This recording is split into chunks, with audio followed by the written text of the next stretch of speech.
Agnes Grey by Bronte. Recording by Libby Gohn. Chapter 13.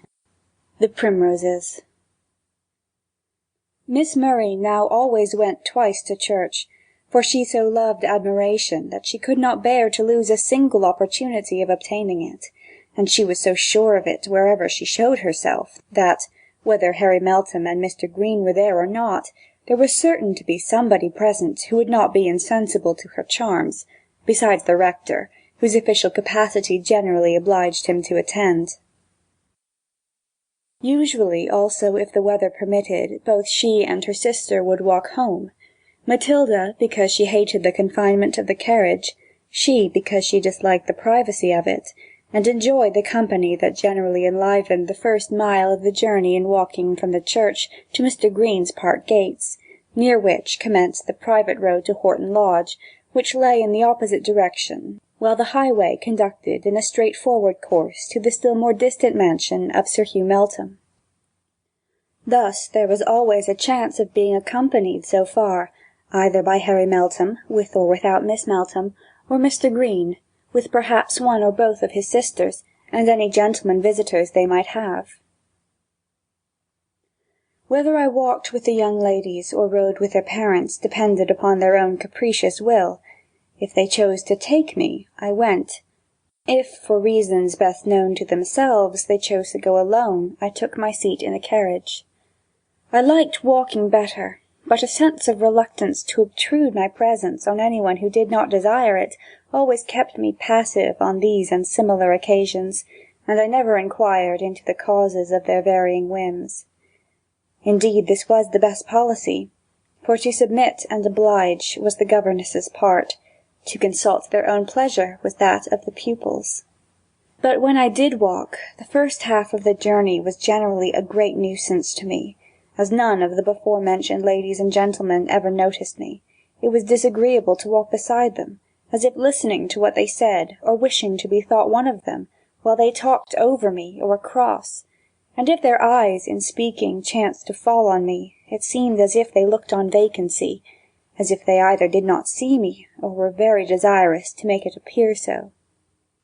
It was disagreeable, too, to walk behind, and thus appear to acknowledge my own inferiority, for in truth I considered myself pretty nearly as good as the best of them, and wished them to know that I did so, and not to imagine that I looked upon myself as a mere domestic, who knew her own place too well to walk beside such fine ladies and gentlemen as they were, though her young ladies might choose to have her with them, and even condescended to converse with her when no better company were at hand. Thus, I am almost ashamed to confess it, but indeed I gave myself no little trouble in my endeavours, if I did keep up with them, to appear perfectly unconscious or regardless of their presence, as if I were wholly absorbed in my own reflections, or the contemplation of surrounding objects, or if I lingered behind, it was some bird or insect, some tree or flower that attracted my attention, and having duly examined that, I would pursue my walk alone, at a leisurely pace, until my pupils had bidden adieu to their companions, and turned off into the quiet private road. One such occasion I particularly well remember. It was a lovely afternoon, about the close of March. Mr. Green and his sisters had sent their carriage back empty, in order to enjoy the bright sunshine and balmy air in a sociable walk home along with their visitors, Captain Somebody and Lieutenant Somebody else, a couple of military fops, and the Misses Murray, who of course contrived to join them. Such a party was highly agreeable to Rosalie, but not finding it equally suitable to my taste, I presently fell back, and began to botanize and entomologize along the green banks and budding hedges, till the company was considerably in advance of me, and I could hear the sweet song of the happy lark. Then my spirit of misanthropy began to melt away, beneath the soft, pure air and genial sunshine. But sad thoughts of early childhood, and yearnings for departed joys, or for a brighter future lot, arose instead. As my eyes wandered over the steep banks covered with young grass and green-leaved plants, and surmounted by budding hedges, I longed intensely for some familiar flower that might recall the woody dales or green hillsides of home. The brown moorlands, of course, were out of the question. Such a discovery would make my eyes gush out with water, no doubt, but that was one of my greatest enjoyments now. At length I descried, high up between the twisted roots of an oak, 3 lovely primroses, peeping so sweetly from their hiding-place that the tears already started at the sight. But they grew so high above me that I tried in vain to gather 1 or 2, to dream over and to carry with me. I could not reach them unless I climbed the bank, which I was deterred from doing by hearing a footstep at that moment behind me, and was therefore about to turn away, when I was startled by the words, "Allow me to gather them for you, Miss Grey," spoken in the grave, low tones of a well-known voice. Immediately the flowers were gathered and in my hand. It was Mr. Weston, of course. Who else would trouble himself to do so much for me? I thanked him, whether warmly or coldly I cannot tell, but certain I am that I did not express half the gratitude I felt. It was foolish, perhaps, to feel any gratitude at all, but it seemed to me, at that moment, as if this were a remarkable instance of his good nature, an act of kindness which I could not repay, but never should forget. So utterly unaccustomed was I to receive such civilities, so little prepared to expect them from any one within 50 miles of Horton Lodge. Yet this did not prevent me from feeling a little uncomfortable in his presence, and I proceeded to follow my pupils at a much quicker pace than before, though perhaps if Mr. Weston had taken the hint and let me pass without another word, I might have repeated it an hour after. But he did not. A somewhat rapid walk for me was but an ordinary pace for him. "Your young ladies have left you alone," said he. "Yes, they are occupied with more agreeable company." "Then don't trouble yourself to overtake them." I slackened my pace, but next moment regretted having done so. My companion did not speak, and I had nothing in the world to say, and feared he might be in the same predicament. At length, however, he broke the pause by asking, with a certain quiet abruptness peculiar to himself, if I liked flowers. "Yes, very much," I answered. "Wild flowers especially." "I like wild flowers," said he. "Others I don't care about, because I have no particular associations connected with them, except 1 or 2. What are your favourite flowers?" "Primroses, bluebells, and heath blossoms." "Not violets?" "No, because, as you say, I have no particular associations connected with them, for there are no sweet violets among the hills and valleys round my home." "It must be a great consolation to you to have a home, Miss Grey," observed my companion after a short pause. "However remote, or however seldom visited, still it is something to look to." "It is so much that I think I could not live without it," replied I, with an enthusiasm of which I immediately repented, for I thought it must have sounded essentially silly. "Oh, yes, you could," said he, with a thoughtful smile. "The ties that bind us to life are tougher than you imagine, or than any one can who has not felt how roughly they may be pulled without breaking. You might be miserable without a home, but even you could live, and not so miserably as you suppose. The human heart is like india rubber. A little swells it, but a great deal will not burst it. If little more than nothing will disturb it, little less than all things will suffice to break it. As in the outer members of our frame, there is a vital power inherent in itself that strengthens it against external violence. Every blow that shakes it will serve to harden it against the future stroke, as constant labour thickens the skin of the hands and strengthens its muscles instead of wasting them away, so that a day of arduous toil that might excoriate a lady's palm would make no sensible impression on that of a hardy ploughman. I speak from experience, partly my own. There was a time when I thought as you do. At least, I was fully persuaded that home and its affections were the only thing that made life tolerable, that if deprived of these, existence would become a burden hard to be endured. But now I have no home. unless you would dignify my 2 hired rooms at Horton by such a name. And not 12 months ago I lost the last and dearest of my early friends. And yet, not only I live, but I am not wholly destitute of hope and comfort, even for this life.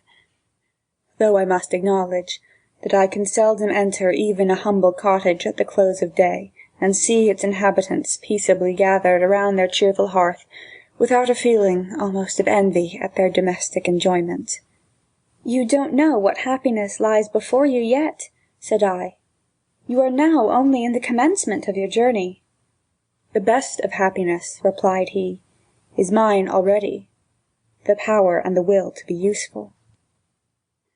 We now approached a stile communicating with a footpath that conducted to a farmhouse, where I suppose Mr. Weston proposed to make himself useful, for he presently took leave of me, crossed the stile, and traversed the path with his usual firm, elastic tread, leaving me to ponder his words as I continued my course alone.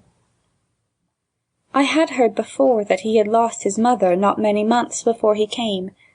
She, then, was the last and dearest of his early friends, and he had no home. I pitied him from my heart. I almost wept for sympathy.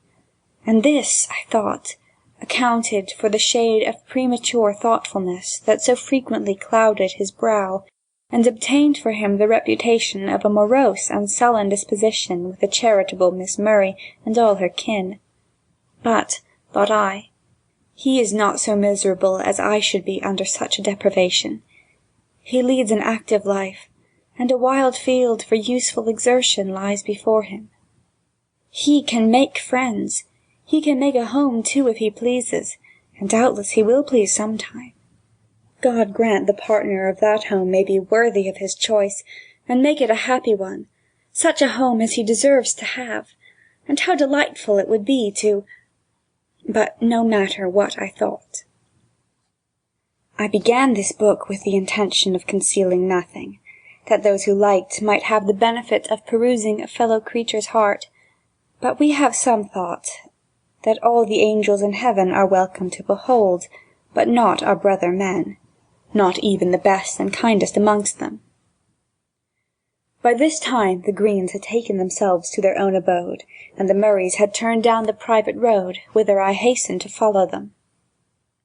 I found the 2 girls warm in an animated discussion on the respective merits of the 2 young officers, but on seeing me, Rosalie broke off in the middle of a sentence to exclaim with malicious glee, "Oh ho, Miss Grey! You're come at last, are you? No wonder you lingered so long behind, and no wonder you always stand up so vigorously for Mr. Weston when I abuse him. Aha! I see it all now." "Now, come, Miss Murray, don't be foolish," said I, attempting a good-natured laugh. "You know such nonsense can make no impression on me." But still she went on talking such intolerable stuff, her sister helping her with appropriate fiction coined for the occasion, that I thought it necessary to say something in my own justification. "What folly all this is!" I exclaimed. "If Mr. Weston's road happened to be the same as mine for a few yards, and if he chose to exchange a word or 2 in passing, what is there so remarkable in that? I assure you I never spoke to him before except once." Where, and when?" cried they eagerly. "In Nancy's cottage." "Aha! You've met him there, have you?"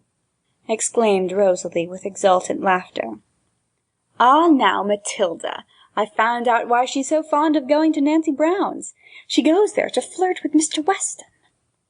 "Really, that is not worth contradicting. I only saw him there once, I tell you, and how could I know he was coming?"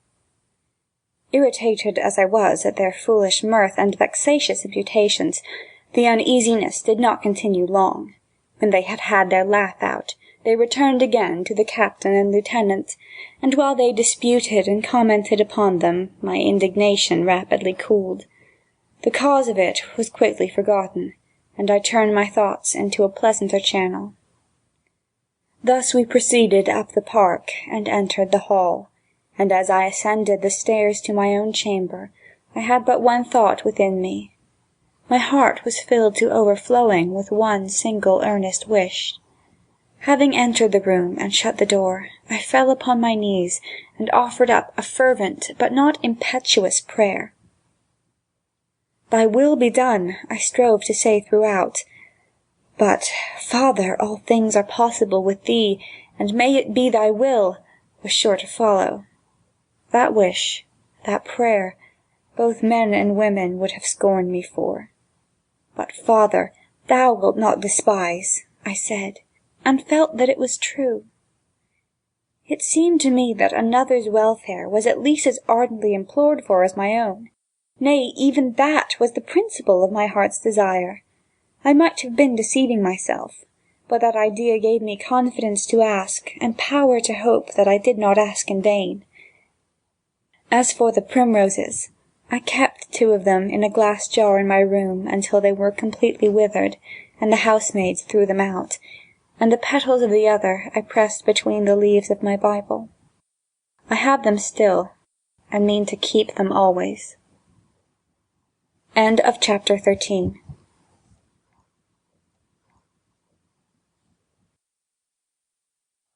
Chapter 14. The Rector. The following day was as fine as the preceding one. Soon after breakfast, Miss Matilda, having galloped and blundered through a few unprofitable lessons, and vengefully thumped the piano for an hour, in a terrible humour with both me and it, because her mamma would not give her a holiday, had betaken herself to her favourite places of resort, the yards, the stables, and the dog-kennels, and Miss Murray was gone forth to enjoy a quiet ramble with a new fashionable novel for her companion, leaving me in the schoolroom hard at work upon a water-colour drawing which I had promised to do for her, and which she insisted upon my finishing that day. At my feet lay a little rough terrier. It was the property of Miss Matilda, but she hated the animal and intended to sell it, alleging that it was quite spoiled. It was really an excellent dog of its kind, but she affirmed it was fit for nothing, and had not even the sense to know its own mistress. The fact was, she had purchased it when but a small puppy, insisting at first that no one should touch it but herself. But soon becoming tired of so helpless and troublesome a nursling, she had gladly yielded to my entreaties to be allowed to take charge of it, and I, by carefully nursing the little creature from infancy to adolescence, of course had obtained its affections, a reward I should have greatly valued, and looked upon as far outweighing all the trouble I had had with it, had not poor Snap's grateful feelings exposed him to many a harsh word, and many a spiteful kick and pinch from his owner, and were he not now in danger of being put away in consequence, or transferred to some rough, stony-hearted master. But how could I help it? I could not make the dog hate me by cruel treatment, and she would not propitiate him by kindness. However, while I thus sat working away with my pencil, Mrs. Murray came, half sailing, half bustling into the room. "Miss Grey," she began, "dear, how can you sit at your drawing such a day as this?" She thought I was doing it for my own pleasure. "I wonder you don't put on your bonnet and go out with the young ladies." "I think, ma'am, Miss Murray is reading, and Miss Matilda is amusing herself with her dogs." "If you would try to amuse Miss Matilda yourself a little more, I think she would not be driven to seek amusement in the companionship of dogs and horses and grooms, so much as she is. And if you would be a little more cheerful and conversable with Miss Murray, she would not so often go wandering in the fields with a book in her hand. However, I don't want to vex you," added she, seeing suppose that my cheeks burned and my hand trembled with some unamiable emotion. "Do, pray, try not to be so touchy. There's no speaking to you else. And tell me if you know where Rosalie is gone, and why she likes to be so much alone." "She says she likes to be alone when she has a new book to read." "But why can't she read it in the park or the garden? Why should she go into the field and lanes? And how is it that Mr. Hatfield so often finds her out?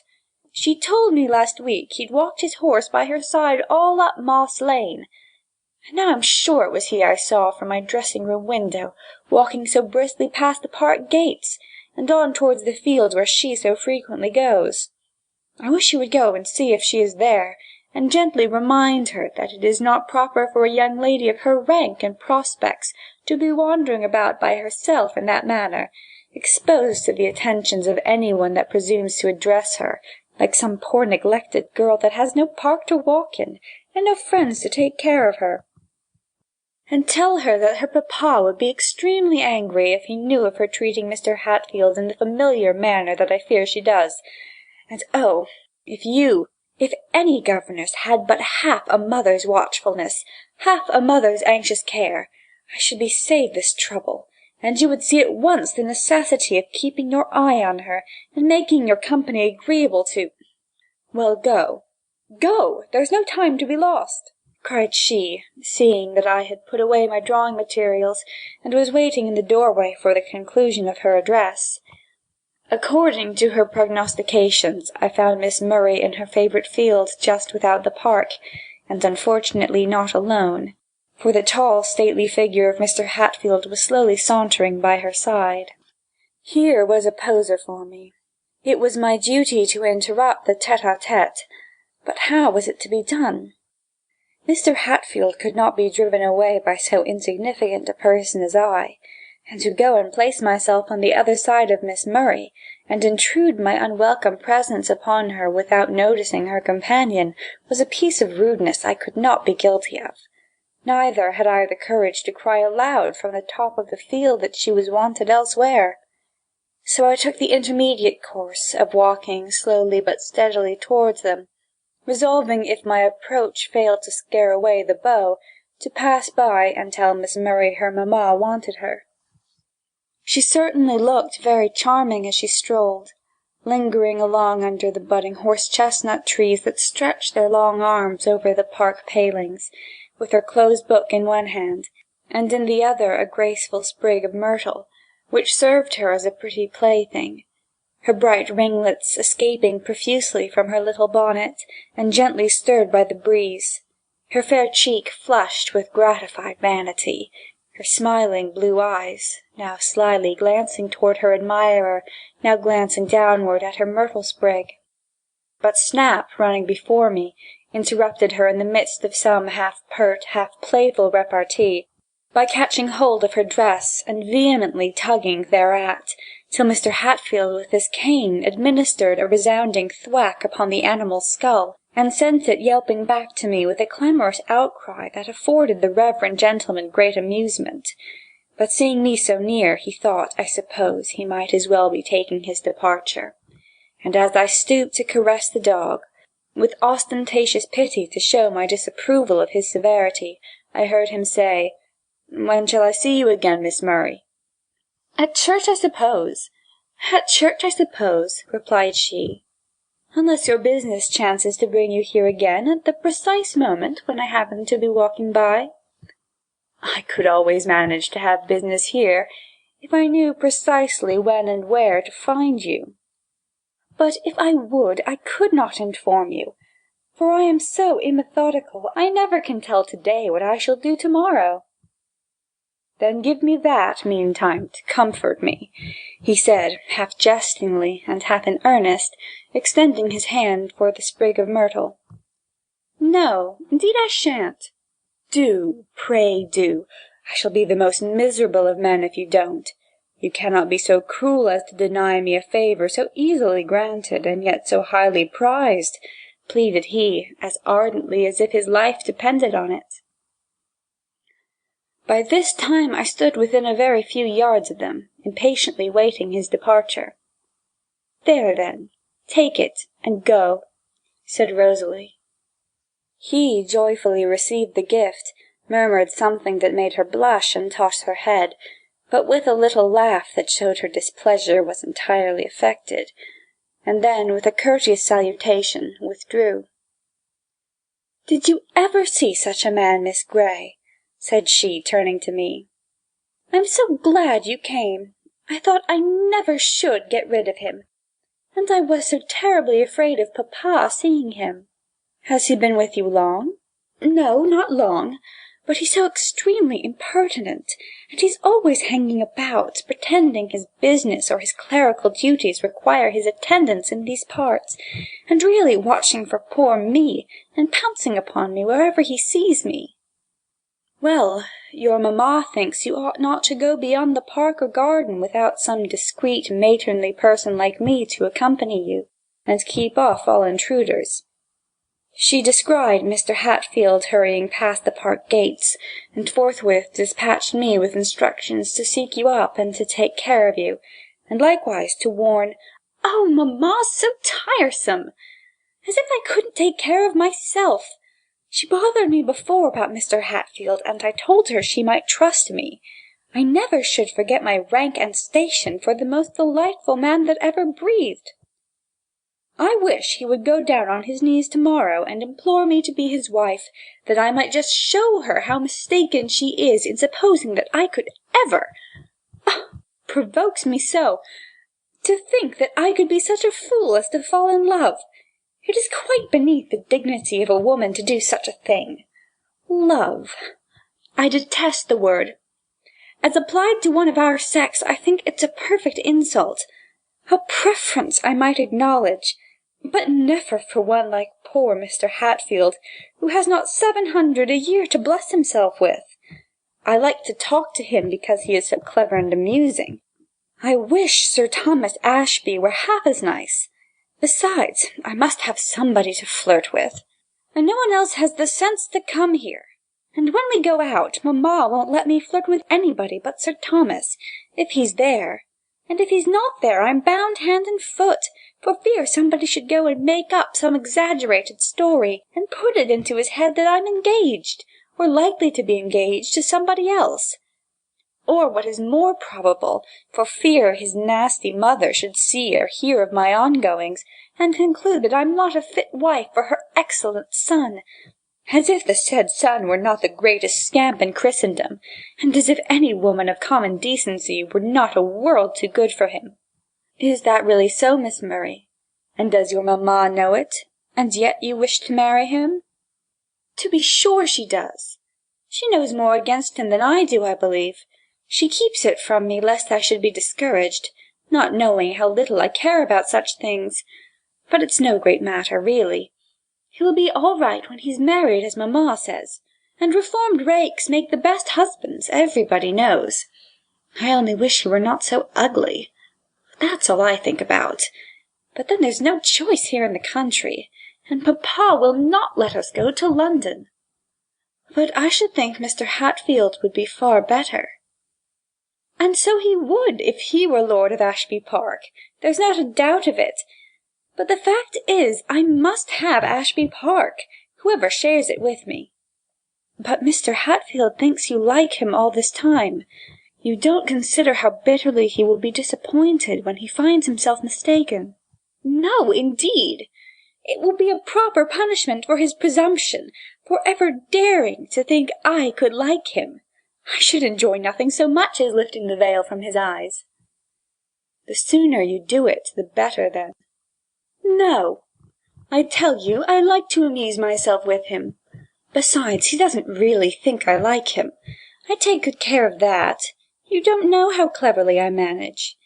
He may presume to think he can induce me to like him, for which I shall punish him as he deserves." "Well, mind you don't give him too much reason for such presumption, that's all," replied I. But all my exhortations were in vain. They only ever made her somewhat more solicitous to disguise her wishes and her thoughts from me.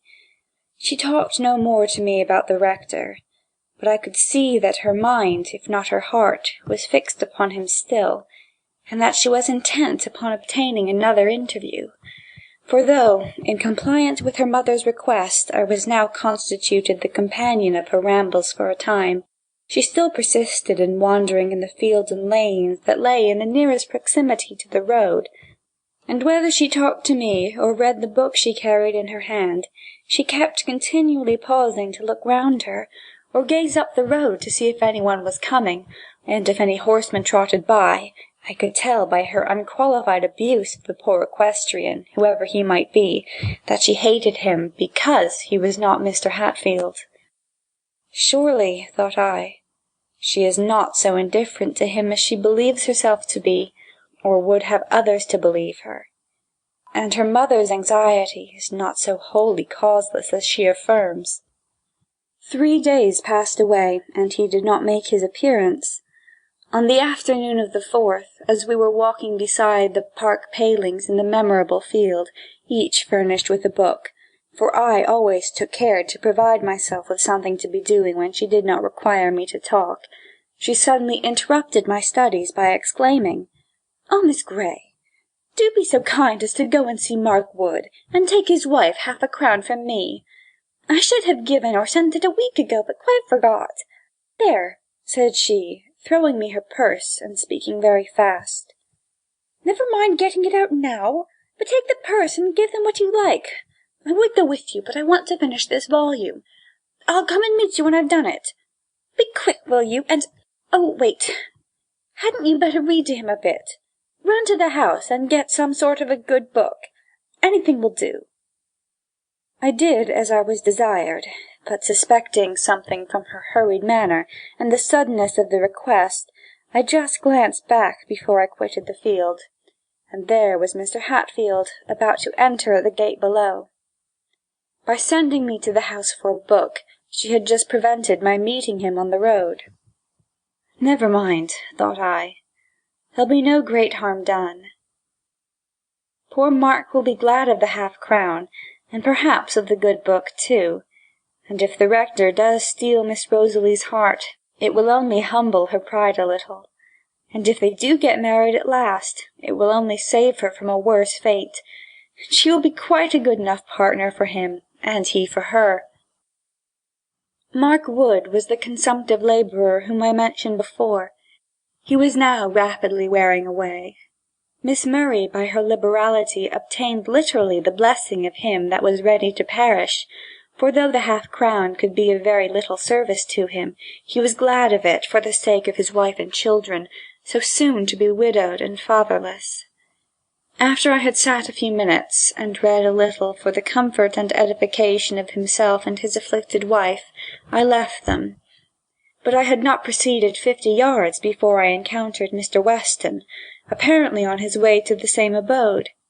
He greeted me in his usual quiet, unaffected way, stopped to inquire about the condition of the sick man and his family, and with a sort of unconscious, brotherly disregard to ceremony, took from my hand the book out of which I had been reading, turned over its pages, made a few brief but very sensible remarks, and restored it, then told me about some poor sufferer he had just now been visiting, talked a little about Nancy Brown, made a few observations upon my little rough friend the terrier, that was frisking at his feet, and finally upon the beauty of the weather, and departed.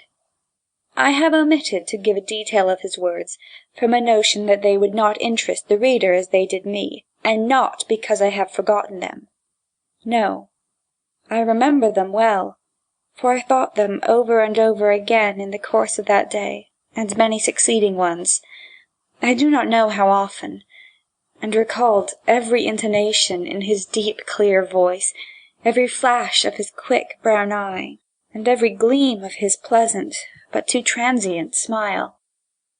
Such a confession will look very absurd, I fear, but no matter, I have written it, and they that read it will not know the writer. While I was walking along, happy within, and pleased with all around, Miss Murray came hastening to meet me, her buoyant step, flushed cheek, and radiant smiles showing that she too was happy in her own way. Running up to greet me, she put her arm through mine, and without waiting to recover breath, began, "Now, Miss Grey, think yourself highly honoured, for I'm come to tell you my news before I breathe a word of it to anyone else." "Well, what is it?" "Oh, such news! In the first place, you must know that Mr. Hatfield came upon me just after you were gone. I was in such a way for fear papa or mamma should see him, but you know I couldn't call you back again, and so— Oh, dear! I can't tell you all about it now, for there's Matilda I see in the park, and I must go and open my budget to her. But, however, Hatfield was most uncommonly audacious, unspeakably complimentary and unprecedentedly tender. Tried to be so, at least. He didn't succeed very well in that, because it's not his vein. I'll tell you all he said another time." "But what did you say? I'm more interested in that." "I'll tell you that, too, at some future period. I happened to be in a very good humour just then. But, though I was complacent and gracious enough, I took care not to compromise myself in any possible way. But, however, the conceited wretch chose to interpret my amiability of temper his own way, and at length presumed upon my indulgence so far. What do you think? He actually made me an offer." "And you?" I proudly drew myself up, and with the greatest coolness expressed my astonishment at such an occurrence, and hoped he had seen nothing in my conduct to justify his expectations. You should have seen how his countenance fell. He went perfectly white in the face.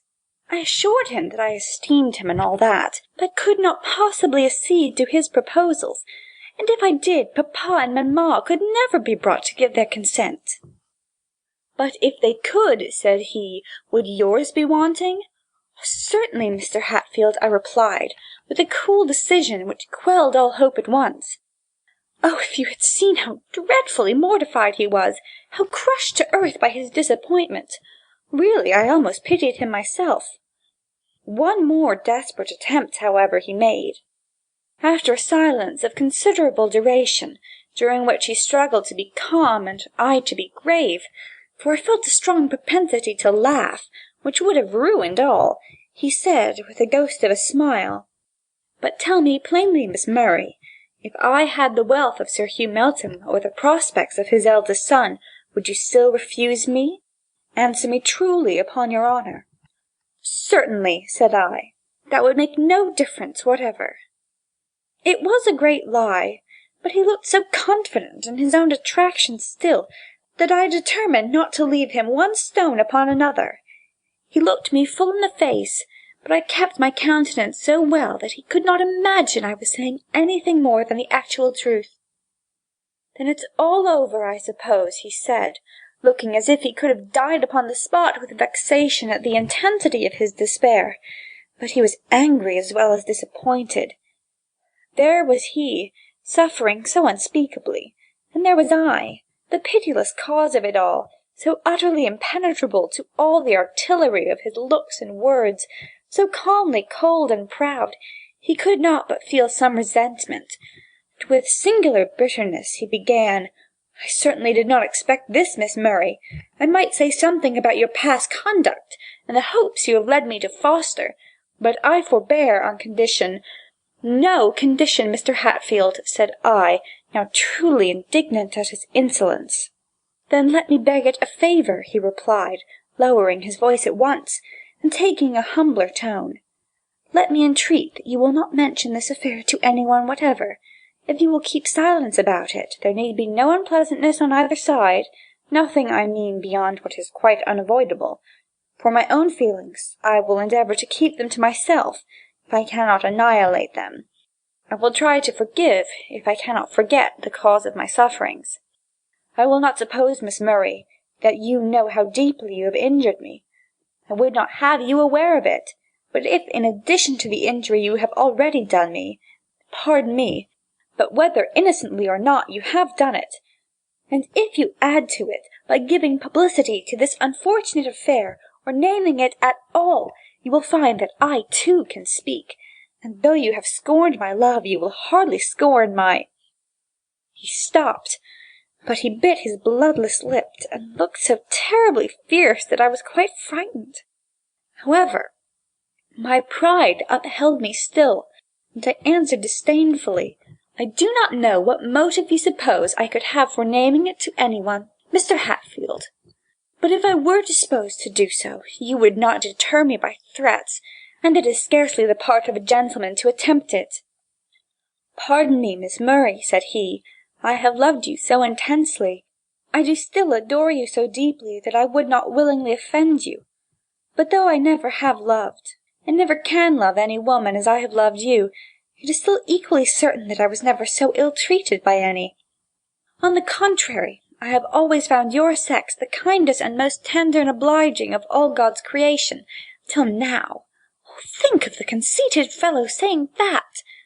And the novelty and harshness of the lesson you have taught me to-day, and the bitterness of being disappointed in the only quarter on which the happiness of my life depended, must excuse any appearance of asperity.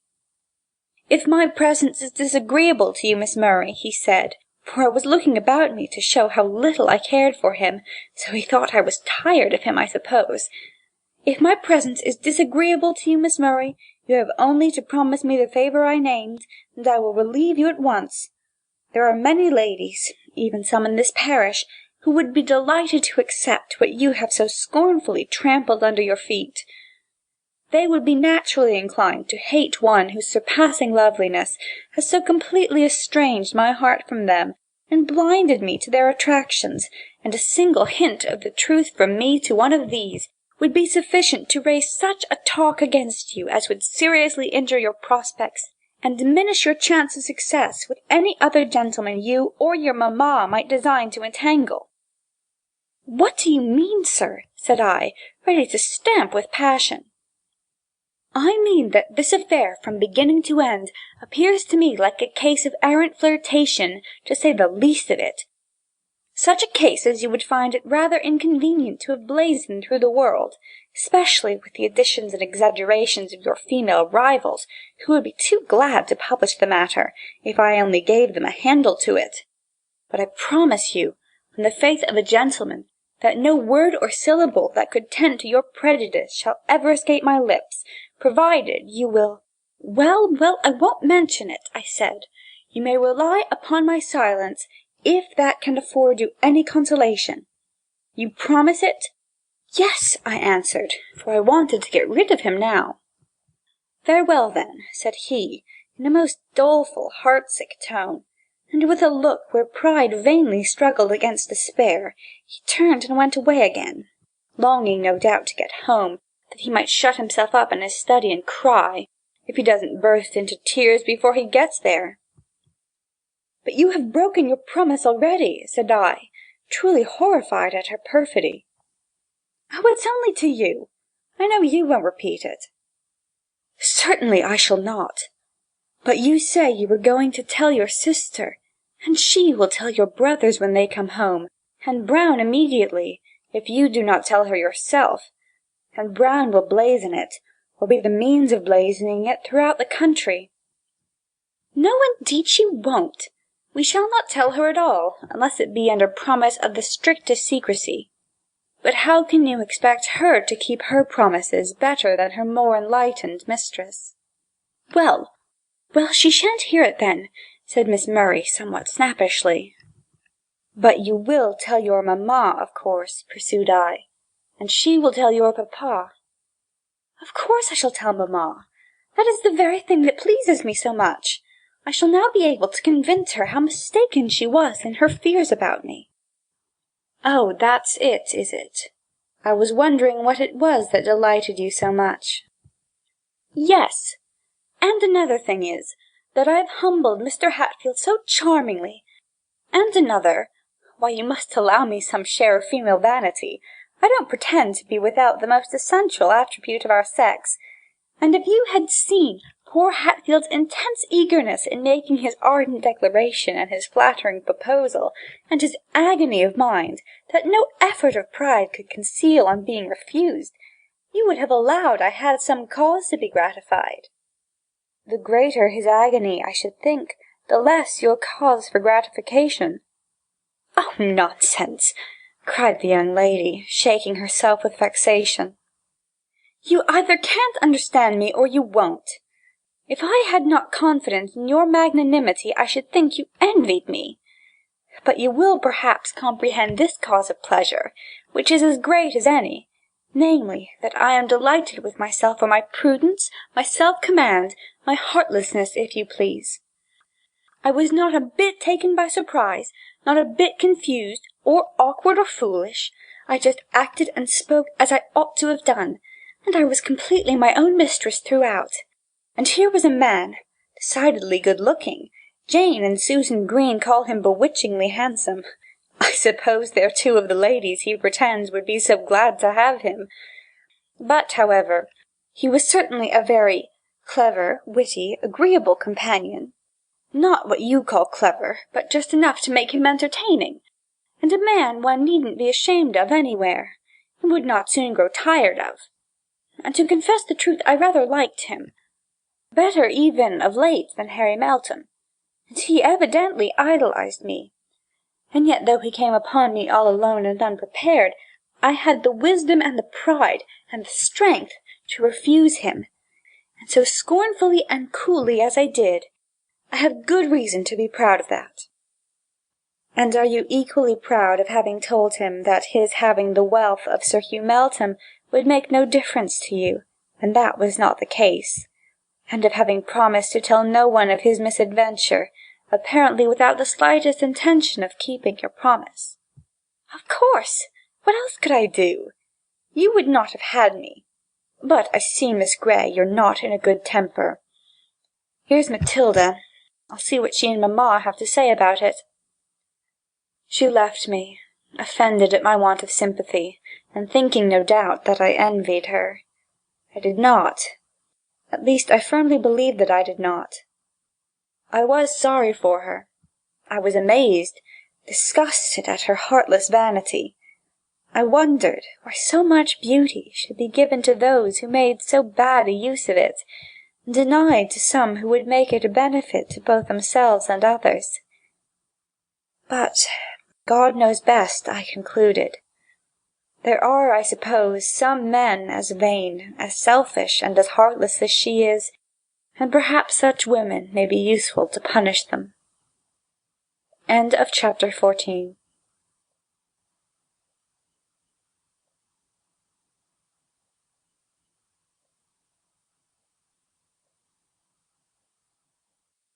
Chapter 15. The Walk. "Oh dear! I wish Hatfield had not been so precipitate," said Rosalie next day at 4 p.m., as, with a portentous yawn, she lay down her worsted work and looked listlessly toward the window. "There's no inducement to go out now, and nothing to look forward to. The days will be so long and dull when there are no parties to enliven them, and there are none this week, nor next either, that I know of." "Pity you were cross to him," observed Matilda, to whom this lamentation was addressed. "He'll never come again, and I suspect you liked him after all. I hoped you would have taken him for your beau, and left dear Harry to me." "My beau must be an Adonis indeed, Matilda, the admired of all beholders, if I am to be contented with him alone. I'm sorry to lose Hatfield, I confess, but the first decent man or number of men that come to supply his place will be more than welcome. It's Sunday to-morrow. I do wonder how he'll look, and whether he'll be able to go through the service. Most likely he'll pretend he's got a cold and make Mr. Weston do it all." "Not he!" exclaimed Matilda somewhat contemptuously. "Fool as he is, he's not so soft as that comes to." Her sister was slightly offended, but the event proved Matilda was right. The disappointed lover performed his pastoral duties as usual. Rosalie, indeed, affirmed he looked very pale and dejected. He might be a little paler, but the difference, if any, was scarcely perceptible. As for his dejection, I certainly did not hear his laugh ringing from the vestry as usual, nor his voice loud in hilarious discourse, though I did hear it uplifted in rating the sexton in a manner that made the congregation stare, and in his transits to and from the pulpit and the communion table there was more of a solemn pomp, and less of that irreverent self-confident, or rather self-delighted imperiousness with which he usually swept along, that air that seemed to say, "You all reverence and adore me, I know, but anyone that does not, I defy him to the teeth." But the most remarkable change was, that he never once suffered his eyes to wander in the direction of Mr. Murray's pew, and did not leave the church till we were gone. Mr. Hatfield had doubtless received a very severe blow, but his pride impelled him to use every effort to conceal the effects of it. He had been disappointed in his certain hope of obtaining not only a beautiful, and to him highly attractive wife, but one whose rank and fortune might give brilliance to far inferior charms. He was likewise, no doubt, intensely mortified by his repulse, and deeply offended at the conduct of Miss Murray throughout. It would have given him no little consolation to have known how disappointed she was to find him apparently so little moved, and to see that he was able to refrain from casting a single glance at her throughout both services, though, she declared, it showed he was thinking of her all the time, or his eyes would have fallen upon her, if it were only by chance. But if they had so chanced to fall, she would have affirmed it was because he could not resist the attraction. It might have pleased him, too, in some degree, to have seen how dull and dissatisfied she was throughout that week, the greater part of it at least, for lack of her usual source of enjoyment, and how often she regretted having used him up so soon, like a child that, having devoured its plum-cake too hastily, sits sucking its fingers, and vainly lamenting its greediness. At length I was called upon, one fine morning, to accompany her in a walk to the village. Ostensibly she went to get some shades of Berlin wool, at a tolerably respectable shop that was chiefly supported by the ladies of the vicinity. Really, I trust there is no breach of charity in supposing that she went with the idea of meeting either with the rector himself, or some other admirer by the way, for as we were walking along she kept wondering what Hatfield would do or say if we met him, etc., etc. As we passed Mr. Green's park gates, she wondered whether he was at home, great stupid blockhead. As Lady Meltham's carriage passed us, she wondered what Mr. Harry was doing this fine day, and then began to abuse his elder brother for being such a fool as to get married and go and live in London. "Why?" said I. "I thought you wanted to live in London yourself."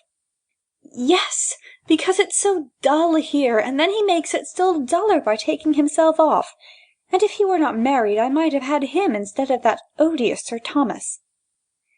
Then, observing the prints of a horse's feet on a somewhat miry road, she wondered whether it was a gentleman's horse, and finally concluded it was, for the impressions were too small to have been made by a great clumsy cart-horse. And then she wondered who the rider could be, and whether she should meet him coming back, for she was sure he had only passed that morning, and lastly, when we entered the village and saw only a few of its humble inhabitants moving about, she wondered why the stupid people couldn't keep in their houses. She was sure she didn't want to see their ugly faces and dirty, vulgar clothes. It wasn't for that she came to Horton. Amid all this, I confess, I wondered too, in secret, whether we should meet, or catch a glimpse of somebody else. And as we passed his lodgings, I even went so far as to wonder whether he was at the window. On entering the shop, Miss Murray desired me to stand in the doorway while she transacted her business, and tell her if anyone passed. But alas, there was no one visible beside the villagers, except Jane and Susan Green coming down a single street, apparently returning from a walk. "Stupid things!" muttered she, as she came out, having concluded her bargain. "Why couldn't they have their dolt of a brother with them? Even he would be better than nothing." She greeted them, however, with a cheerful smile, and protestations of pleasure at the happy meeting equal to their own. They placed themselves one on each side of her, and all three walked away chatting and laughing, as young ladies do when they get together, if they be but on tolerably intimate terms. But I, feeling myself to be one too many, left them to their merriment, and lagged behind, as usual on such occasions. I had no relish for walking beside Miss Green or Miss Susan like one deaf and dumb, who could neither speak nor be spoken to. But this time I was not long alone. It struck me first as very odd that just as I was thinking about Mr. Weston he should come up and accost me. But afterwards, on due reflection, I thought there was nothing odd about it, unless it were the fact of his speaking to me. For on such a morning, and so near his own abode, it was natural enough that he should be about. And as for my thinking of him, I had been doing that with little intermission ever since we set out on our journey, so there was nothing remarkable in that. "You are alone, Miss Grey?" said he. "Yes." "What kind of people are those ladies, the Mrs. Green?" "I really don't know." "That's strange, when you live so near and see them so often." "Well, I suppose they are lively, good-tempered girls. But I imagine you must know them better than I do yourself, for I never exchanged a word with either of them." "Indeed? They don't strike me as being particularly reserved." "Very likely they are not so to people of their own class, but they consider themselves as moving in quite a different sphere from me." He made no reply to this, but after a short pause he said, "I suppose it's these things, Miss Grey, that make you think you could not live without a home." "Not exactly. The fact is I am too socially disposed to be able to live contentedly without a friend, and as the only friends I have, or am likely to have, are at home, if it, or rather if they, were gone, I will not say I could not live, but I would rather not live in such a desolate world." "But why do you say the only friends you are likely to have? Are you so unsociable that you cannot make friends?" "No, but I have never made one yet, and in my present position there is no possibility of doing so, or even of forming a common acquaintance. The fault may be partly in myself, but I hope not altogether." "The fault is partly in society, and partly, I should think, in your immediate neighbours, and partly, too, in yourself. For many ladies in your position would make themselves be noticed and accounted of, but your pupils should be companions for you in some degree. They cannot be many years younger than yourself." "Oh, yes, they are good company sometimes, but I cannot call them friends, nor would they think of bestowing such a name on me. They have other companions better suited to their tastes." "Perhaps you are too wise for them. How do you amuse yourself when alone? Do you read much?" "Reading is my favourite occupation, when I have leisure for it and books to read."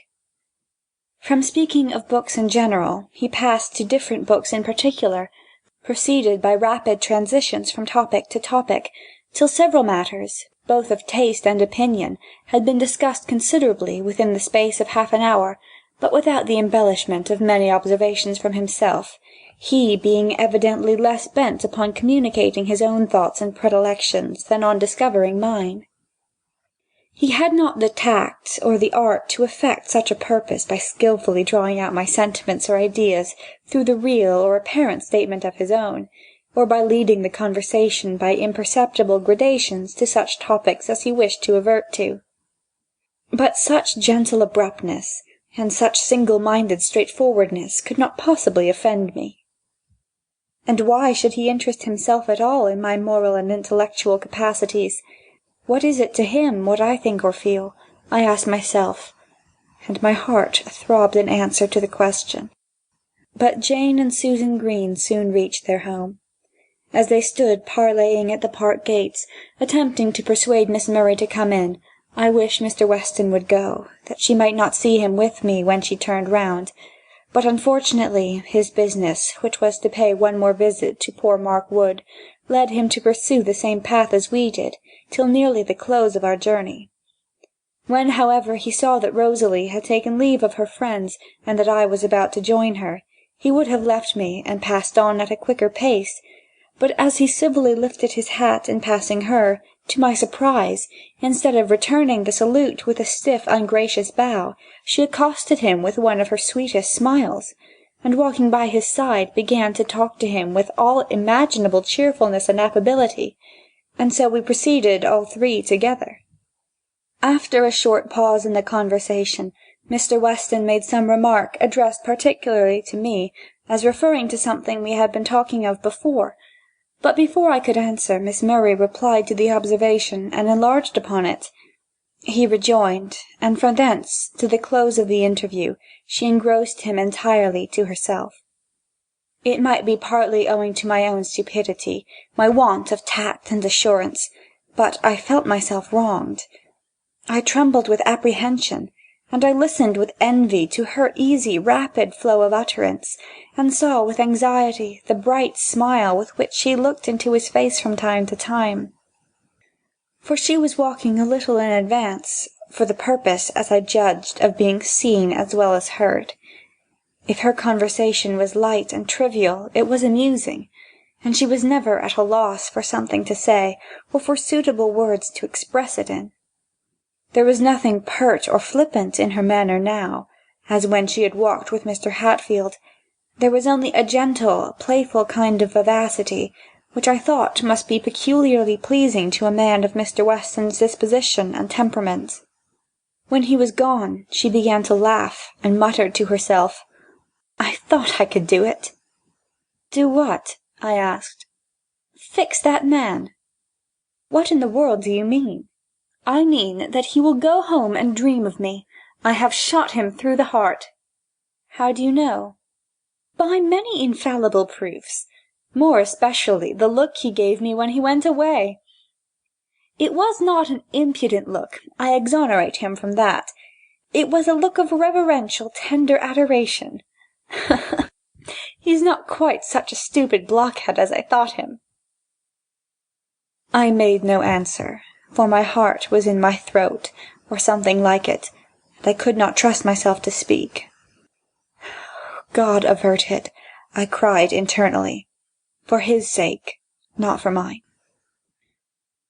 Miss Murray made several trivial observations as we passed upon the park, to which, in spite of my reluctance to let one glimpse from my feelings appear, I could only answer by monosyllables. Whether she intended to torment me, or merely to amuse herself, I could not tell, and did not much care. But I thought of the poor man and his one lamb, and the rich man with his 1,000 flocks, and I dreaded I knew not what for Mr. Weston, independently of my own blighted hopes. Right glad was I to get into the house, and find myself alone once more in my own room. My first impulse was to sink into the chair beside the bed, and laying my head on the pillow to seek relief in a passionate burst of tears. There was an imperative craving for such an indulgence, but alas! I must restrain and swallow back my feelings still. There was the bell, the odious bell for the schoolroom dinner, and I must go down with a calm face, and smile, and laugh, and talk nonsense. Yes, and eat too, if possible, as if I was all right, as if I was just returned from a pleasant walk. End of chapter 15.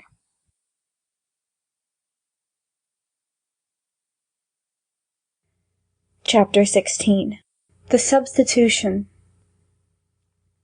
Next Sunday was one of the gloomiest of April days, a day of thick dark clouds, and heavy showers. None of the Murrays were disposed to attend church in the afternoon, excepting Rosalie. She was bent on going as usual, so she ordered the carriage, and I went with her. Nothing loath, of course, for at church I might look without fear of scorn or censure upon a form and face more pleasing to me than the most beautiful of God's creations. I might listen without disturbance to a voice more charming than the sweetest music to my ears.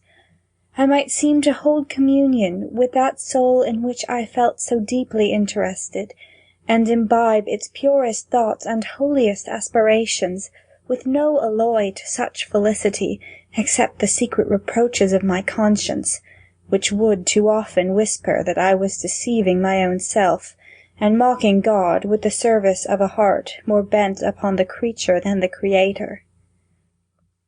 Sometimes such thoughts would give me trouble enough, but sometimes I could quiet them with thinking, it is not the man, it is his goodness that I love. Whatsoever things are pure, whatsoever things are lovely, whatsoever things are honest and of good report, think on these things. We do well to worship God in his works, and I know none of them in which so many of his attributes, so much of his own spirit shines, as in this his faithful servant, whom to know and not to appreciate were obtuse insensibility in me, who have so little else to occupy my heart. Almost immediately after the service Miss Murray left the church. We had to stand in the porch, for it was raining, and the carriage was not yet come. I wondered at her coming forth so hastily, for neither young Meltham nor Squire Green was there, but I soon found it was to secure an interview with Mr. Weston as he came out, which he presently did. Having saluted us both, he would have passed on, but she detained him, first with observations upon the disagreeable weather, and then with asking him if he would be so kind as to come some time to-morrow to see the granddaughter of the old woman who kept the porter's lodge, for the girl was ill of a fever and wished to see him. He promised to do so. "And at what time will you be most likely to come, Mr. Weston? The old woman will like to know when to expect you. You know such people think more about having their cottages in order when decent people come to see them than we are apt to suppose." Here was a wonderful instance of consideration from the thoughtless Miss Murray. Mr. Weston named an hour in the morning at which he would endeavour to be there. By this time the carriage was ready, and the footman was waiting, with an open umbrella, to escort Miss Murray through the churchyard. I was about to follow, but Mr. Weston had an umbrella too, and offered me the benefit of its shelter, for it was raining heavily. "No, thank you, I don't mind the rain," said I. I always lacked common sense when taken by surprise. "But you don't like it, I suppose? An umbrella will do you no harm at any rate," he replied, with a smile that showed he was not offended, as a man of worse temper or less penetration would have been at such a refusal of his aid.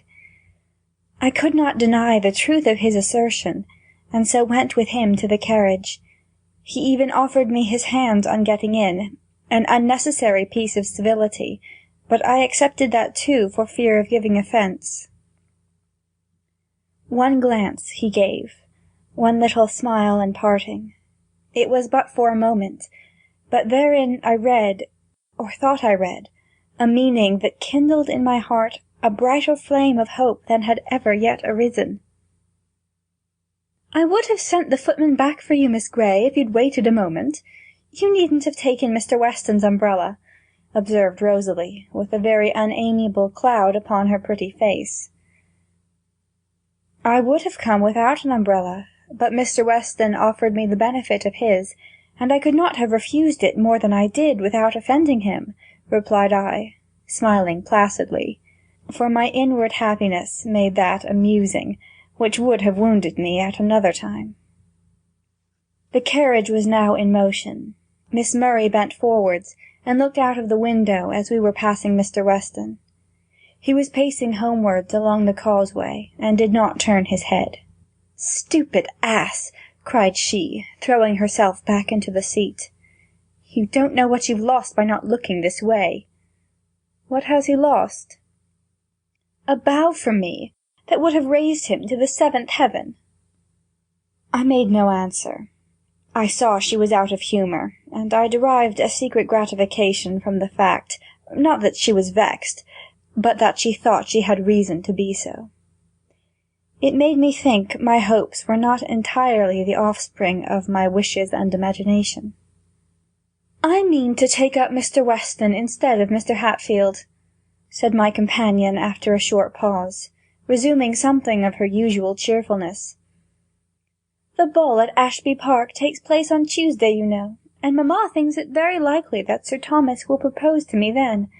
Such things are very often done in the privacy of the ball-room, when gentlemen are most easily ensnared, and ladies most enchanting. But if I am to be married so soon, I must make the best of the present time. I am determined Hatfield shall not be the only man who shall lay his heart at my feet, and implore me to accept the worthless gift in vain." "If you mean Mr. Weston to be one of your victims," said I, with affected indifference, "you will have to make such overtures yourself that you will find it difficult to draw back when he asks you to fulfil the expectations you have raised." "I don't suppose he will ask me to marry him, nor should I desire it. That would be rather too much presumption. But I intend him to feel my power. He has felt it already indeed, but he shall acknowledge it too. And what visionary hopes he may have he must keep to himself, and only amuse me with the result of them, for a time. Oh, that some kind spirit would whisper those words in his ear!" I inwardly exclaimed. I was far too indignant to hazard a reply to her observation aloud, and nothing more was said about Mr. Weston that day, by me, or in my hearing. But next morning, soon after breakfast, Miss Murray came into the schoolroom where her sister was employed in her studies, or rather her lessons, for studies they were not, and said, "Matilda, I want you to take a walk with me, about 11 o'clock." "Oh, I can't, Rosalie. I have to give orders about my new bridle and saddle-cloth, and speak to the rat-catcher about his dogs. Miss Grey must go with you." "No, I want you," said Rosalie, and calling her sister to the window, she whispered an explanation in her ear, upon which the latter consented to go. I remembered that 11 was the hour at which Mr. Weston proposed to come to the porter's lodge, and remembering that, I beheld the whole contrivance. Accordingly, at dinner, I was entertained with a long account of how Mr. Weston had overtaken them as they were walking along the road, and how they had had a long walk and talk with him, and really found him quite an agreeable companion, and how he must have been, and evidently was, delighted with them and their amazing condescension, etc., etc. End of chapter 16.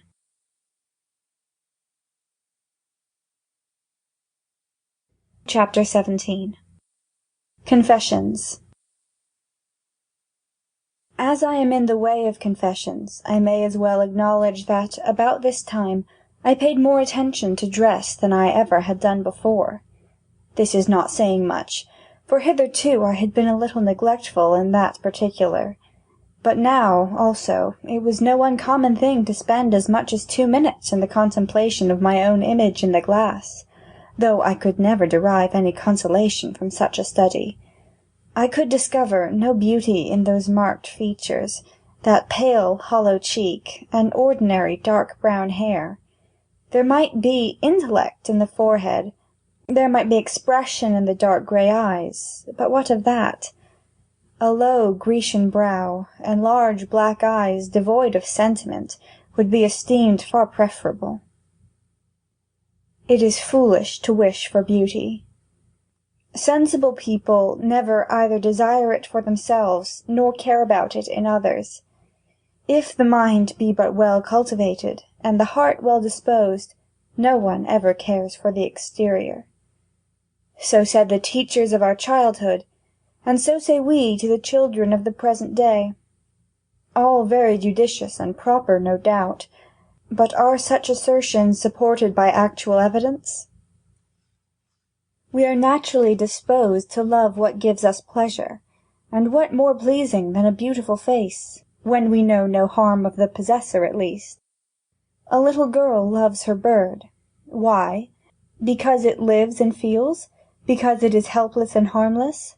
A toad likewise lives and feels, and is equally helpless and harmless. But though she would not hurt a toad, she cannot love it like the bird, with its graceful form, soft feathers, and bright speaking eyes. If a woman is fair and amiable, she is praised for both qualities, but especially the former, by the bulk of mankind. If, on the other hand, she is disagreeable in person and character, her plainness is commonly inveighed against as her greatest crime, because, to common observers, it gives the greatest offence, while if she is plain and good, provided she is a person of retired manners and secluded life, no one ever knows of her goodness except her immediate connections. Others, on the contrary, are disposed to form unfavourable opinions of her mind and disposition, if it be but to excuse themselves for their instinctive dislike of one so unfavoured by nature, and vice versa, with her whose angel form conceals a vicious heart, or sheds a false deceitful charm over defects and foibles that would not be tolerated in another. They that have beauty, let them be thankful for it, and make good use of it, like any other talent. They that have it not, let them console themselves, and do the best they can without it. Certainly, though liable to be overestimated, it is a gift of God, and not to be despised. Many will feel this who have felt that they could love, and whose hearts tell them that they are worthy to be loved again. While yet they are debarred, by the lack of this or some such seeming trifle, from giving and receiving that happiness they seem almost made to feel and to impart. As well might the humble glowworm despise that power of giving light, without which the roving fly might pass her and repass her 1,000 times, and never rest beside her. She might hear her winged darling buzzing over and around her, he vainly seeking her, she longing to be found, but with no power to make her presence known, no voice to call to him, no wings to follow his flight.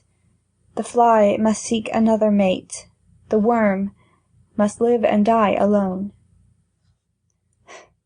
Such were some of my reflections about this period. I might go on prosing more and more, I might dive much deeper, and disclose other thoughts, propose questions the reader might be puzzled to answer, and deduce arguments that might startle his prejudices, or perhaps provoke his ridicule, because he could not comprehend them. But I forbear. Now, therefore, let us return to Miss Murray. She accompanied her mamma to the ball on Tuesday, of course splendidly attired, and delighted with her prospects and her charms. As Ashby Park was nearly 10 miles distant from Horton Lodge, they had to set out pretty early, and I intended to have spent the evening with Nancy Brown, whom I had not seen for a long time, but my kind pupil took care I should spend it neither there nor anywhere else beyond the limits of the schoolroom, by giving me a piece of music to copy, which kept me closely occupied till bedtime. About 11 next morning, as soon as she had left her room, she came to tell me her news. Sir Thomas had indeed proposed to her at the ball, an event which reflected great credit on her mamma's sagacity, if not upon her skill and contrivance. I rather inclined to the belief that she had first laid her plans, and then predicted their success. The offer had been accepted, of course, and the bridegroom-elect was coming that day to settle matters with Mr. Murray. Rosalie was pleased with the thoughts of becoming mistress of Ashby Park. She was elated with the prospect of the bridal ceremony and its attendant splendour and éclat, the honeymoon spent abroad, and the subsequent gaieties she expected to enjoy in London and elsewhere. She appeared pretty pleased, too, for the time being, with Sir Thomas himself, because she had so lately seen him, danced with him, and been flattered by him. But after all, she seemed to shrink from the idea of being so soon united. She wished the ceremony to be delayed some months at least, and I wished it too. It seemed a horrible thing to hurry on the inauspicious match, and not to give the poor creature time to think and reason on the irrevocable step she was about to take. I made no pretension to a mother's watchful, anxious care, but I was amazed and horrified at Mrs. Murray's heartlessness, or want of thought for the real good of her child, and by my unheeded warnings and exhortations I vainly strove to remedy the evil. Miss Murray only laughed at what I said, and I soon found that her reluctance to an immediate union arose chiefly from a desire to do what execution she could among the young gentlemen of her acquaintance, before she was incapacitated from further mischief of the kind.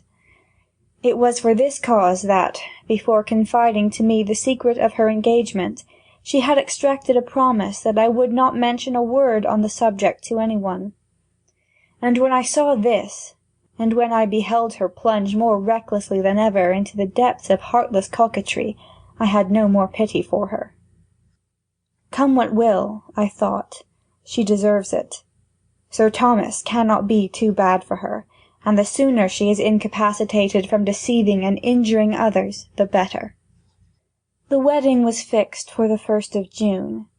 Between that and the critical ball was little more than 6 weeks, but with Rosalie's accomplished skill and resolute exertion much might be done, even within that period, especially as Sir Thomas spent most of the interim in London, whither he went up, it was said, to settle affairs with his lawyer, and make other preparations for the approaching nuptials.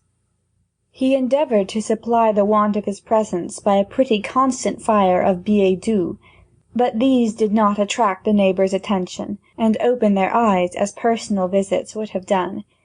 And old Lady Ashby's haughty, sour spirit of reserve withheld her from spreading the news, while her indifferent health prevented her from coming to visit her future daughter-in-law, so that altogether this affair was kept far closer than such things usually are. Rosalie would sometimes show her lover's epistles to me, to convince me what a kind, devoted husband he would make.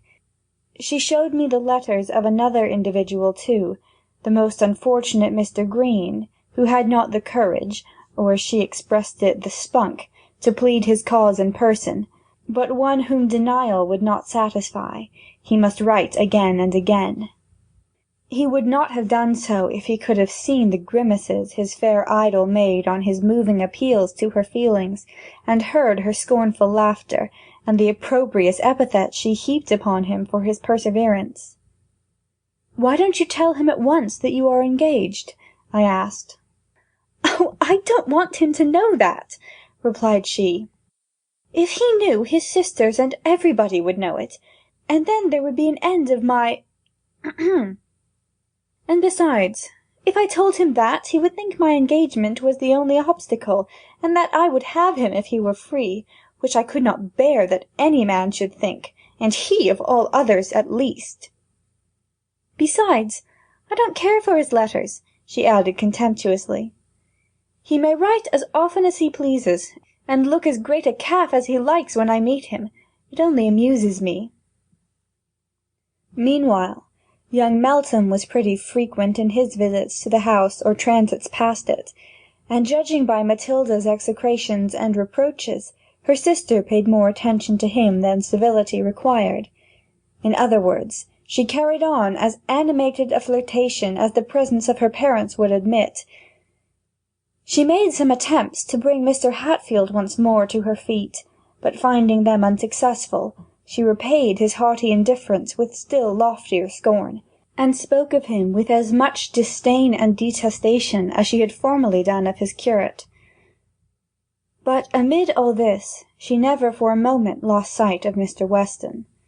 She embraced every opportunity of meeting him, tried every art to fascinate him, and pursued him with as much perseverance as if she really loved him and no other, and the happiness of her life depended upon eliciting a return of affection. Such conduct was completely beyond my comprehension. Had I seen it depicted in a novel, I should have thought it unnatural. Had I heard it described by others, I should have deemed it a mistake or an exaggeration. But when I saw it with my own eyes, and suffered from it too, I could only conclude that excessive vanity, like drunkenness, hardens the heart, enslaves the faculties, and perverts the feeling, and that dogs are not the only creatures which, when gorged to the throat, will yet gloat over what they cannot devour, and grudge the smallest morsel to a starving brother. She now became extremely beneficent to the poor cottagers. Her acquaintance among them was more widely extended. Her visits to their humble dwellings were more frequent and excursive than they had ever been before. Hereby she earned among them the reputation of a condescending and very charitable young lady, and their encomiums were sure to be repeated to Mr. Weston, whom also she had thus a daily chance of meeting in one or other of their abodes, or in her transits to and fro, and often likewise she could gather through their gossip to what places he was likely to go at such and such a time, whether to baptize a child, or to visit the aged, the sick, the sad, or the dying, and most skilfully she laid her plans accordingly.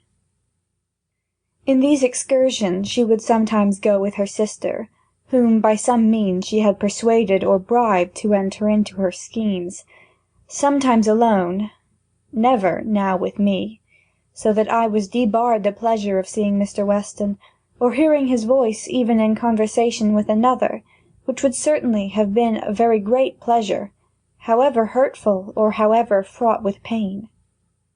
I could not even see him at church, for Miss Murray under some trivial pretext chose to take possession of that corner in the family pew which had been mine ever since I came, and unless I had the presumption to station myself between Mr. and Mrs. Murray, I must sit with my back to the pulpit, which I accordingly did.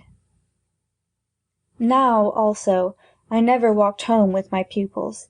They said their mamma thought it did not look well to see 3 people out of the family walking, and only 2 going in the carriage, and as they greatly preferred walking in fine weather, I should be honoured by going with the seniors. "And besides," said they, "you can't walk as fast as we do. You know you're always lagging behind." I knew these were false excuses, but I made no objections, and never contradicted such assertions, well knowing the motives which dictated them. And in the afternoons, during those 6 memorable weeks, I never went to church at all. If I had a cold, or any slight indisposition, they always took advantage of that to make me stay at home, and often they would tell me that they were not going again that day themselves, and then pretend to change their minds and set off without telling me, so managing their departure that I never discovered the change of purpose till too late.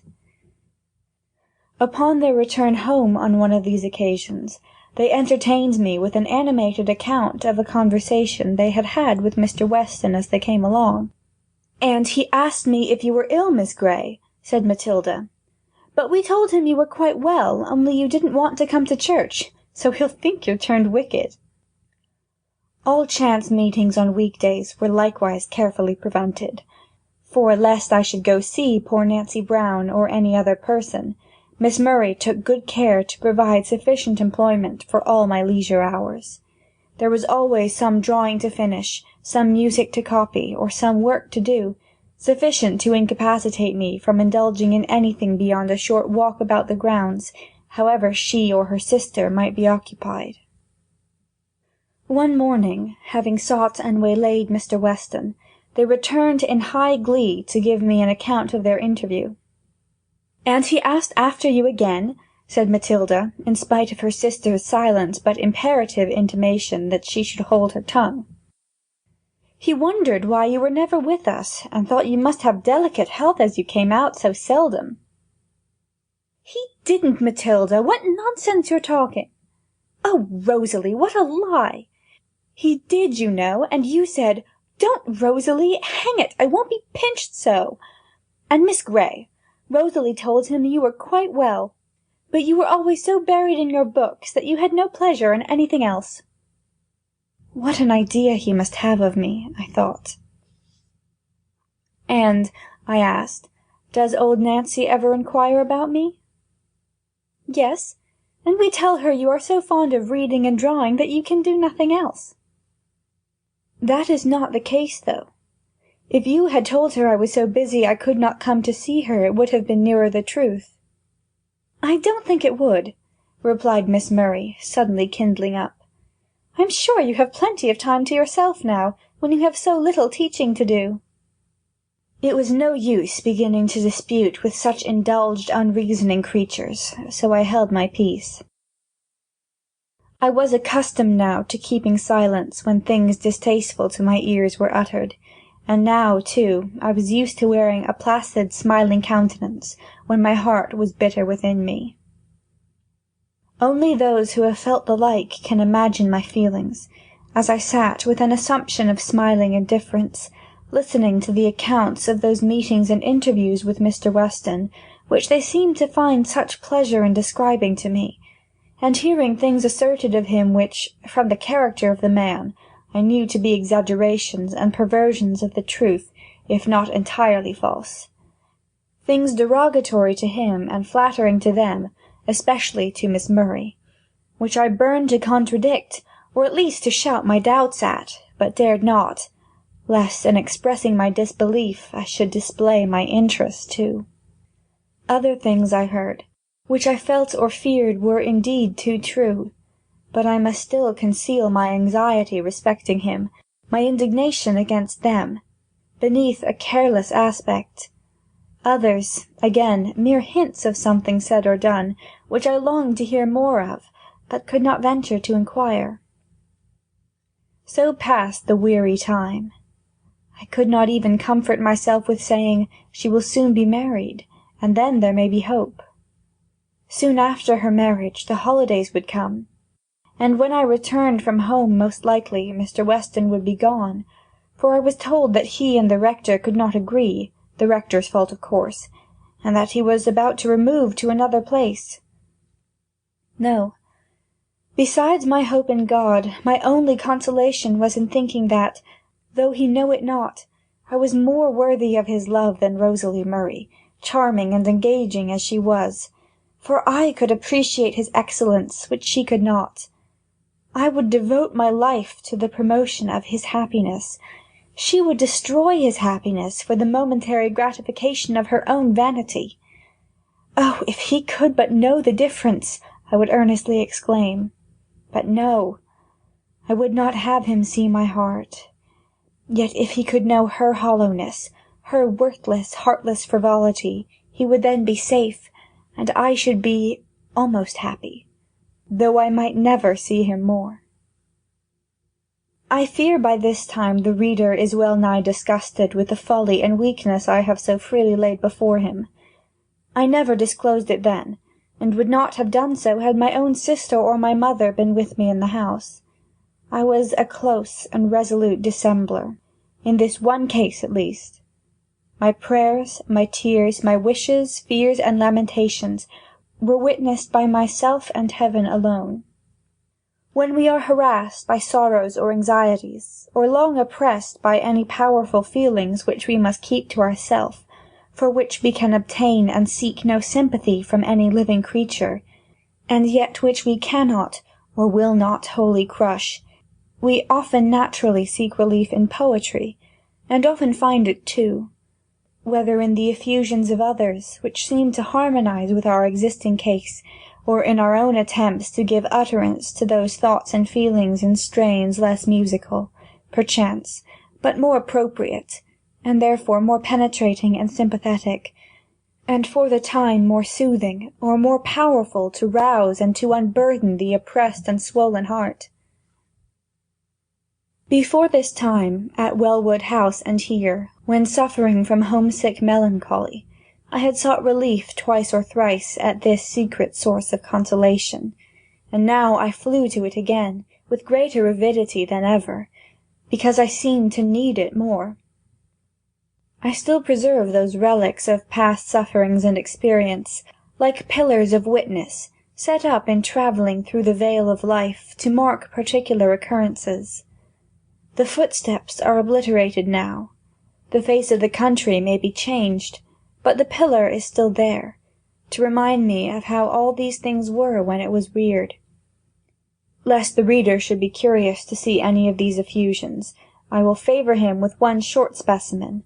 Cold and languid as the lines may seem, it was almost a passion of grief to which they owed their being. Oh, they have robbed me of the hope my spirit held so dear. They will not let me hear that voice my soul delights to hear. They will not let me see that face I so delight to see, and they have taken all thy smiles and all thy love from me. Well, let them seize on all they can, one treasure still is mine, a heart that loves to think on thee, and feels the worth of thine. Yes, at least they could not deprive me of that. I could think of him day and night, and I could feel that he was worthy to be thought of. Nobody knew him as I did. Nobody could appreciate him as I did. Nobody could love him as I could, if I might. But there was the evil.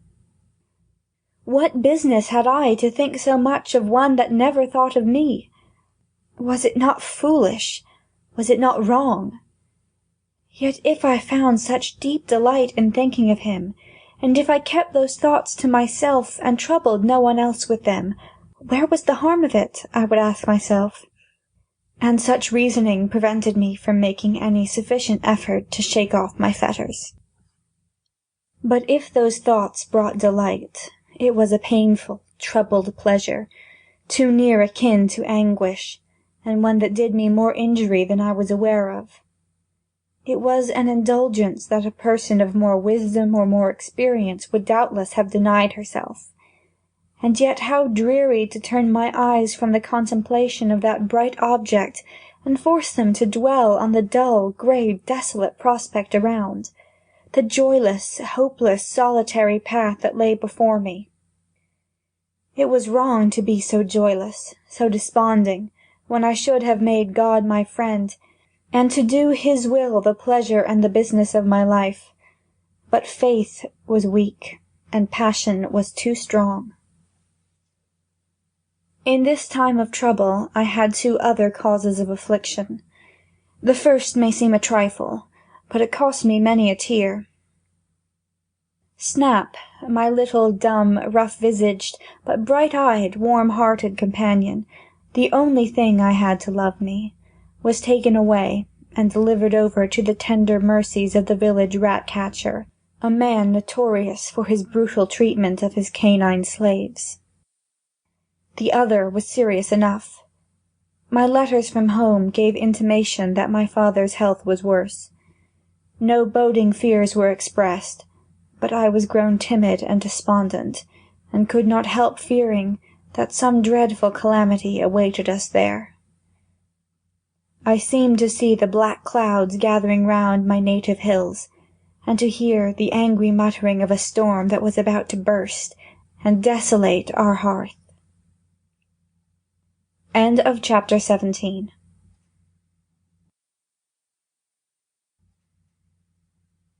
Chapter 18. Mirth and Mourning.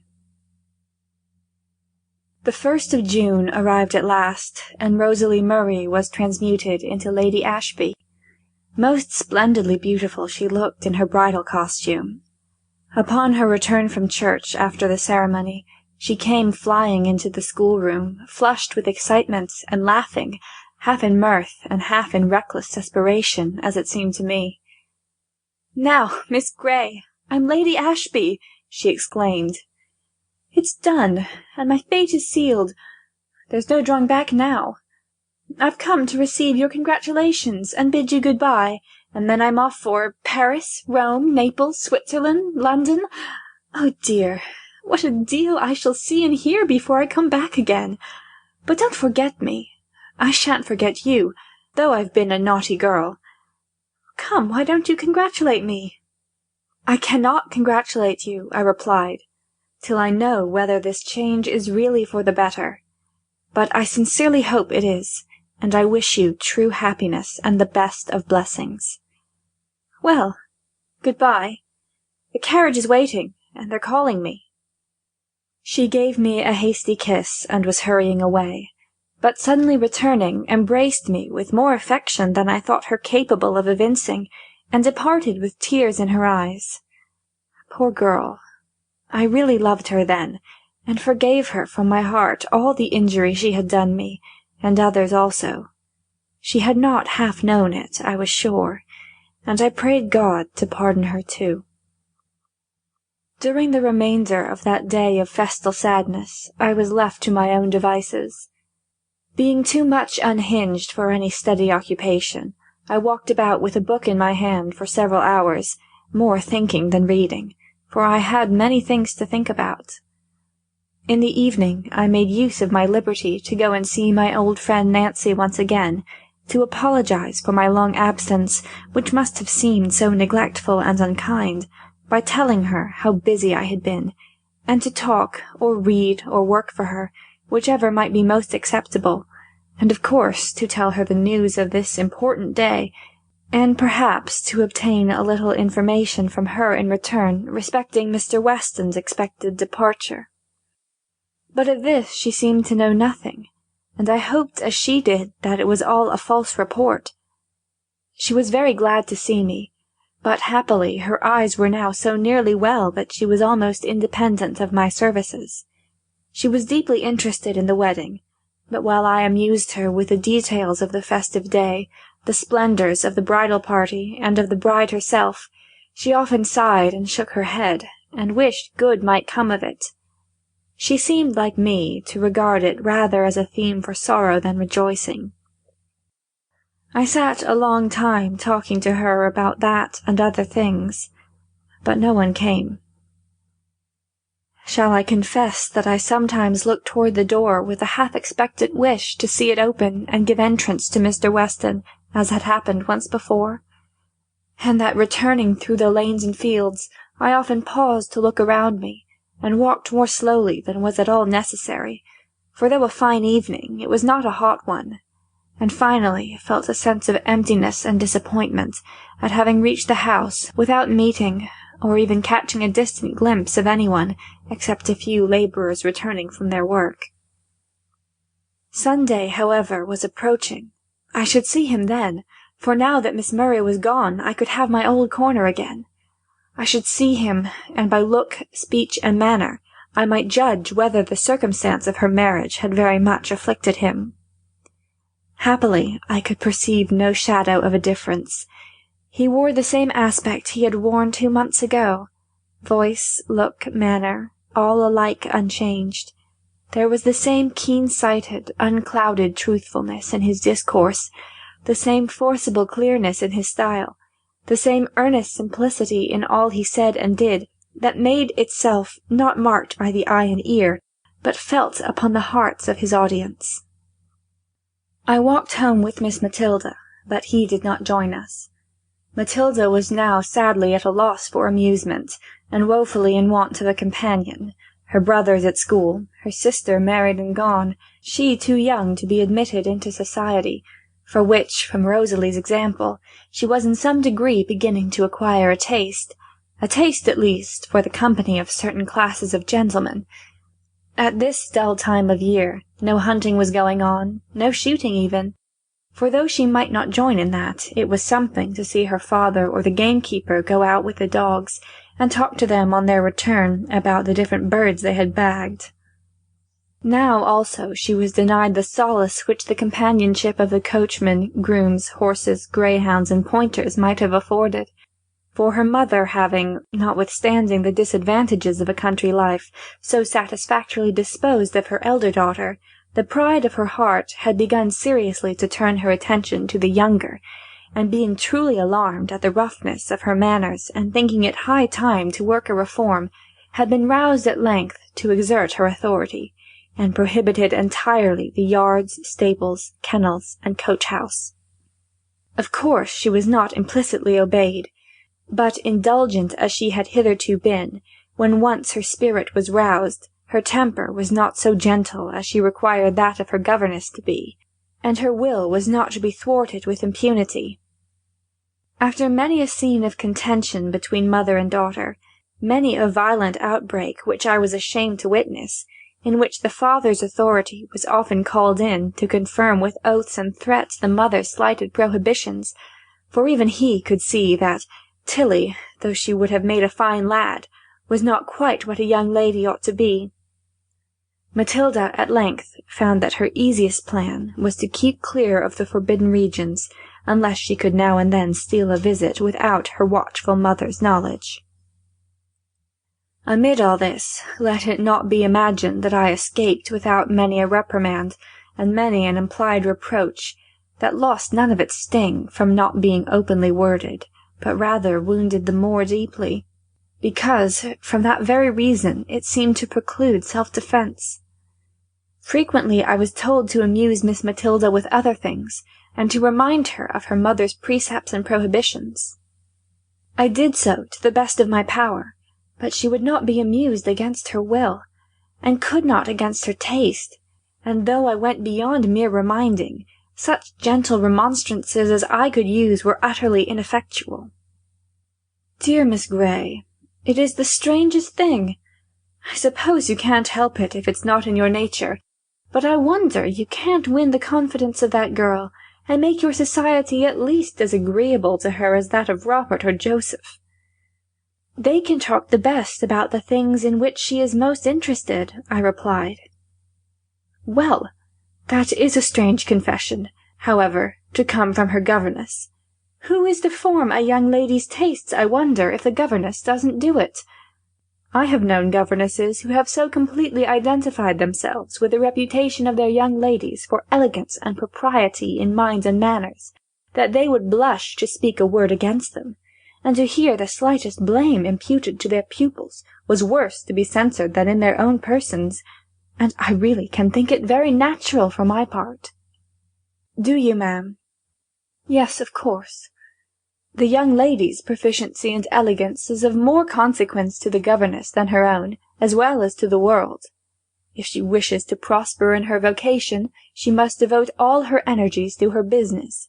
All her ideas and all her ambition will tend toward the accomplishment of that one object. When we wish to decide upon the merits of a governess, we naturally look at the young lady she professes to have educated, and judge accordingly. The judicious governess knows this. She knows that while she lives in obscurity herself, her pupils' virtues and defects will be open to every eye, and that unless she loses sight of herself in their cultivation, she need not hope for success. You see, Miss Grey, it is just the same as any other trade or profession. They that wish to prosper must devote themselves, body and soul, to their calling. And if they begin to yield to indolence or self-indulgence, they are speedily distanced by wiser competitors. There is little to choose between a person that ruins her pupils by neglect and one that corrupts them by her own example. You will excuse my dropping these little hints. You know it is all for your own good.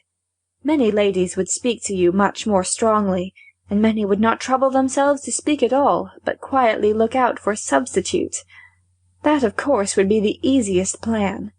But I know the advantages of a place like this to a person in your situation, and I have no desire to part with you, as I am sure you would do very well if you will only think of these things, and try to exert yourself a little more.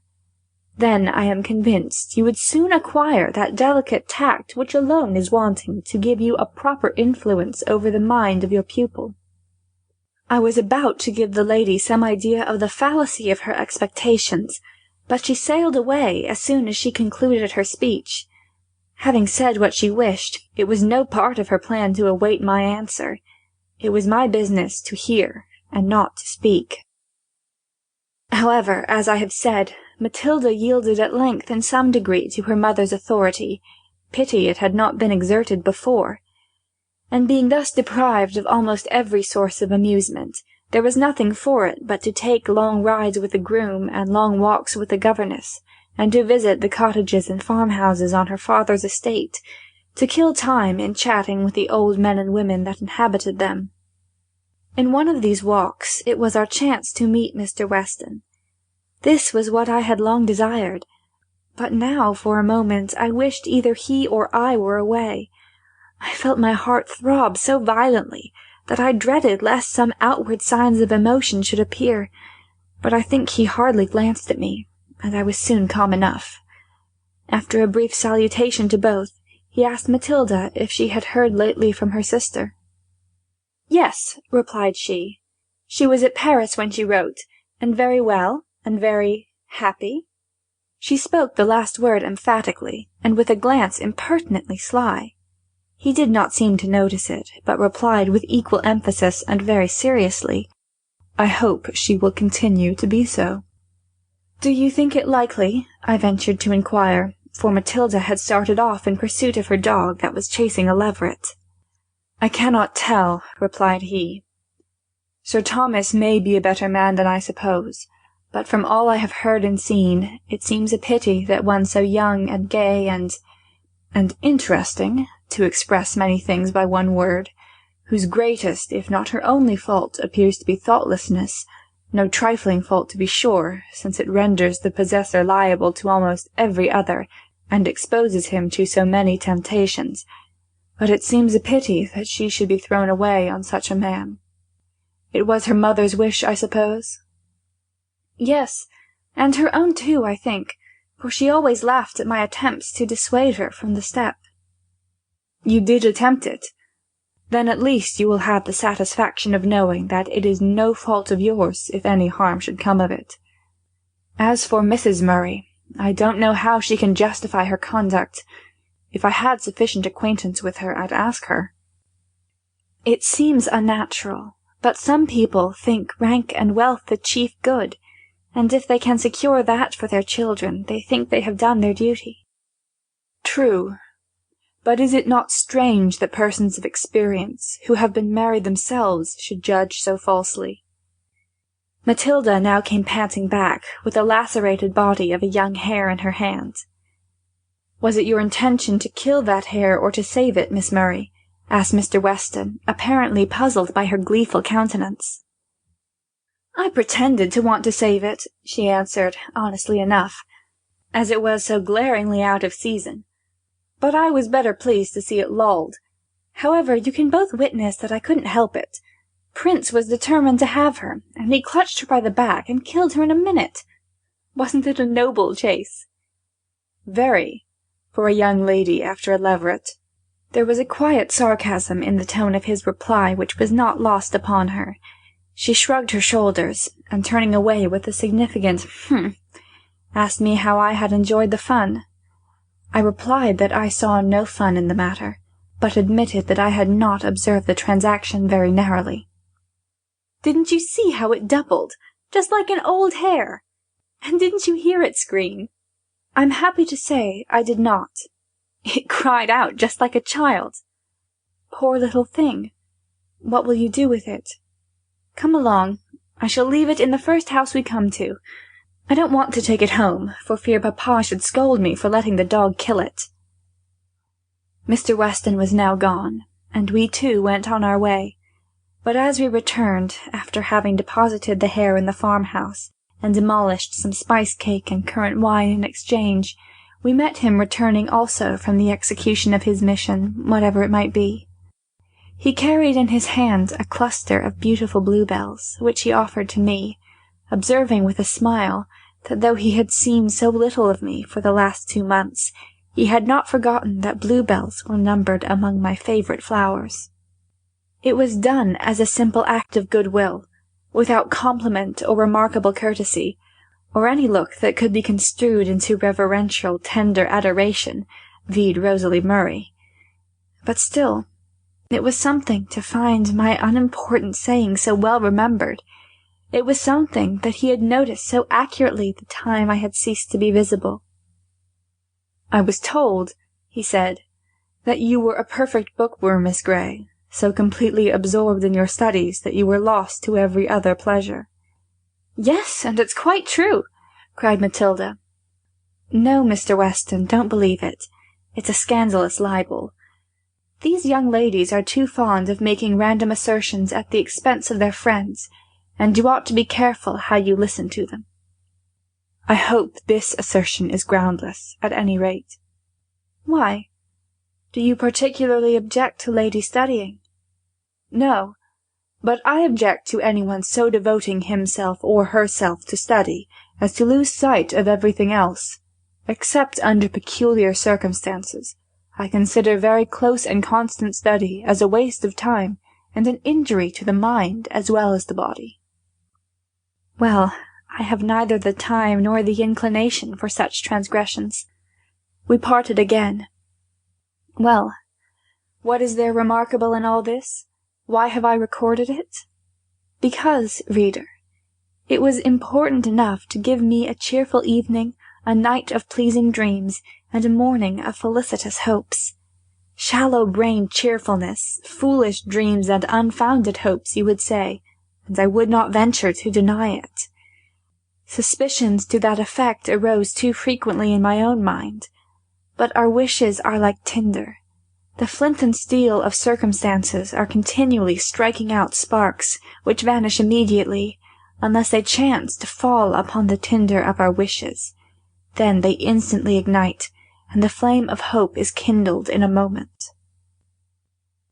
But alas, that very morning, my flickering flame of hope was dismally quenched by a letter from my mother, who spoke so seriously of my father's increasing illness that I feared there was little or no chance of his recovery, and close at hand as the holidays were, I almost trembled lest they should come too late for me to meet him in this world.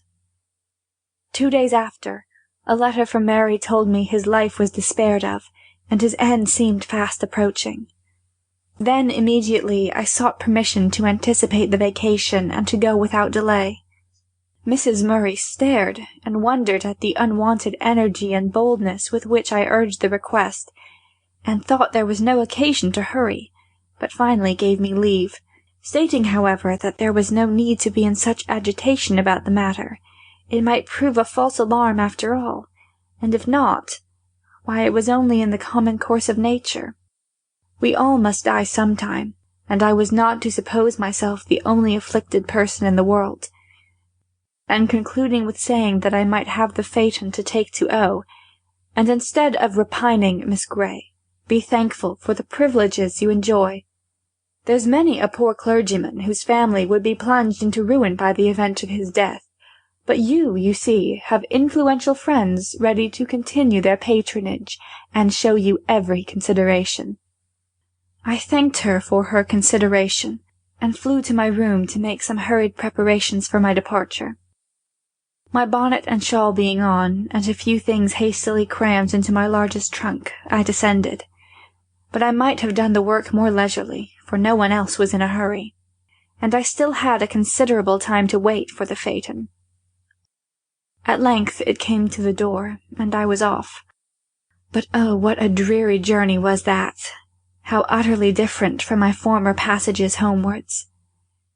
Being too late for the last coach to Blank, I had to hire a cab for 10 miles, and then a car to take me over the rugged hills. It was 10:30 before I reached home. They were not in bed. My mother and sister met me in the passage, sad, silent, pale. I was so much shocked and terror-stricken that I could not speak, to ask the information I so much longed yet dreaded to obtain. "Agnes," said my mother, trying to repress some strong emotion. "Oh, Agnes!" cried Mary, and burst into tears. "How is he?" I asked, gasping for the answer. "Dead." It was the reply I had anticipated, but the shock seemed none the less tremendous. End of chapter 18.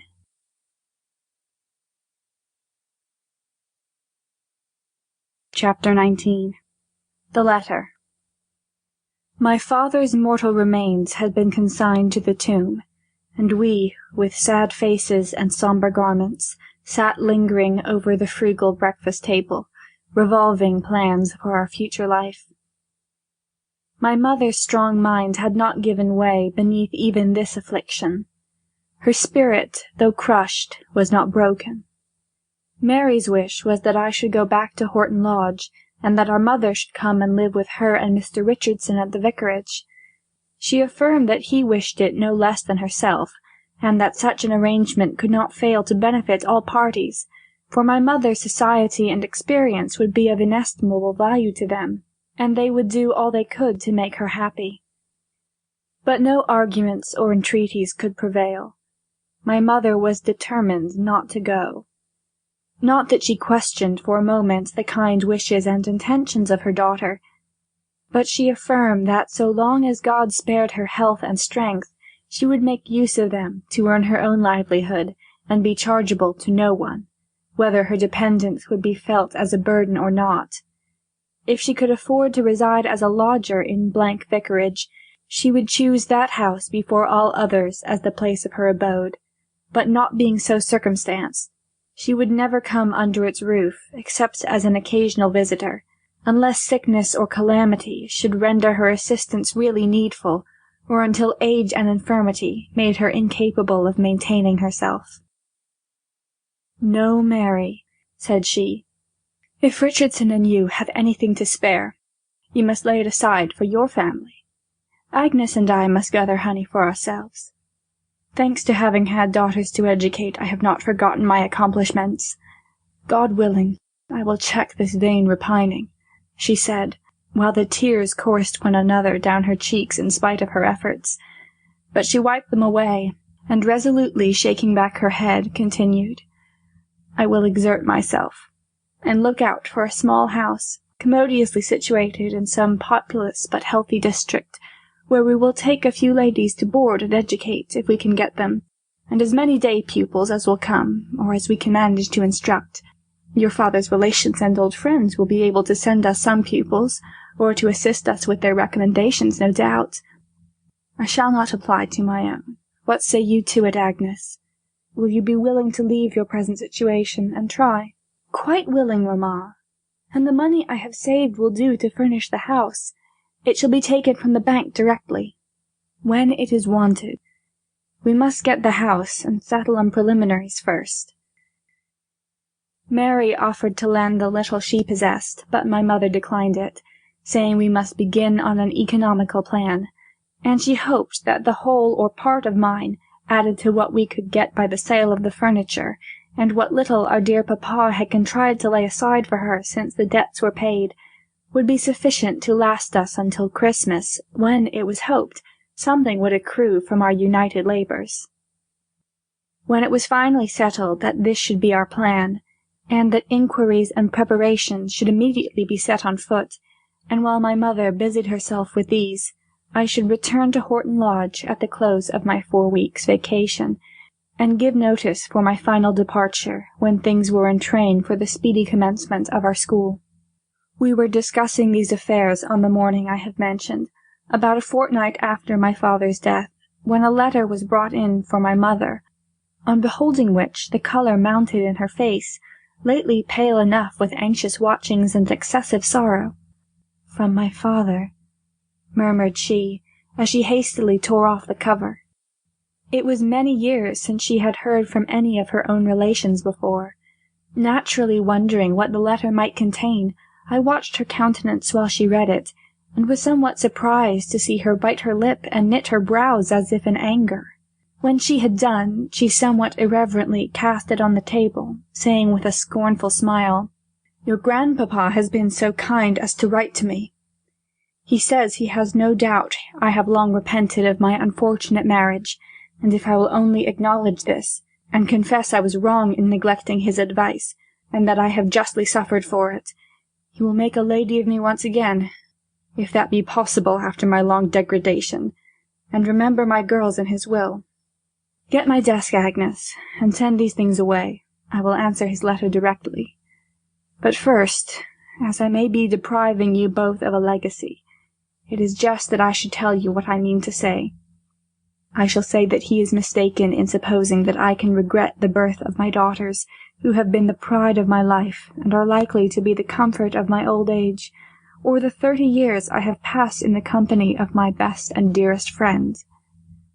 That had our misfortunes been 3 times as great as they were, unless they had been of my bringing on, I should still the more rejoice to have shared them with your father, and administered what consolation I was able, and had his sufferings and illness been 10 times what they were, I could not regret having watched over and laboured to relieve them.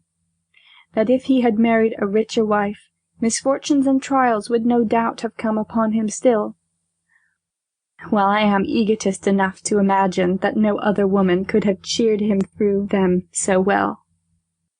Not that I am superior to the rest, but that I was made for him, and he for me, and I can no more repent the hours, days, years of happiness we have spent together, and which neither could have had without the other, than I can the privilege of having been his nurse in sickness, and his comfort in affliction.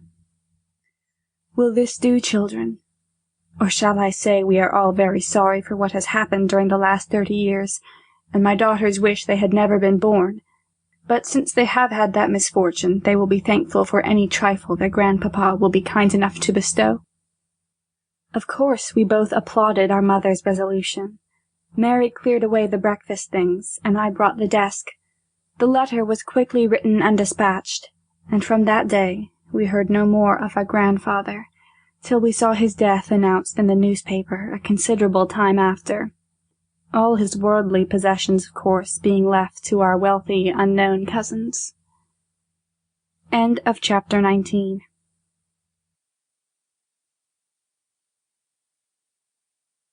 Chapter 20. The Farewell.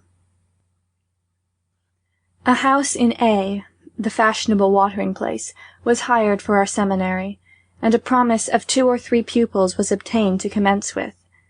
I returned to Horton Lodge about the middle of July, leaving my mother to conclude the bargain for the house, to obtain more pupils, to sell off the furniture of our old abode, and to fit out the new one. We often pity the poor, because they have no leisure to mourn their departed relatives, and necessity obliges them to labour through their severest afflictions. But is not active employment the best remedy for overwhelming sorrow, the surest antidote for despair? It may be a rough comforter. It may seem hard to be harnessed with the cares of life when we have no relish for its enjoyments, to be goaded to labour when the heart is ready to break, and the vexed spirit implores for rest only to weep in silence. But is not labour better than the rest we covet? And are not those petty tormenting cares less hurtful than a continual brooding over the great affliction that oppresses us?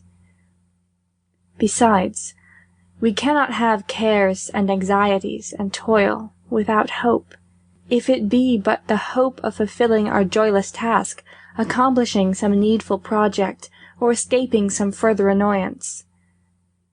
At any rate, I was glad my mother had so much employment for every faculty of her action-loving frame.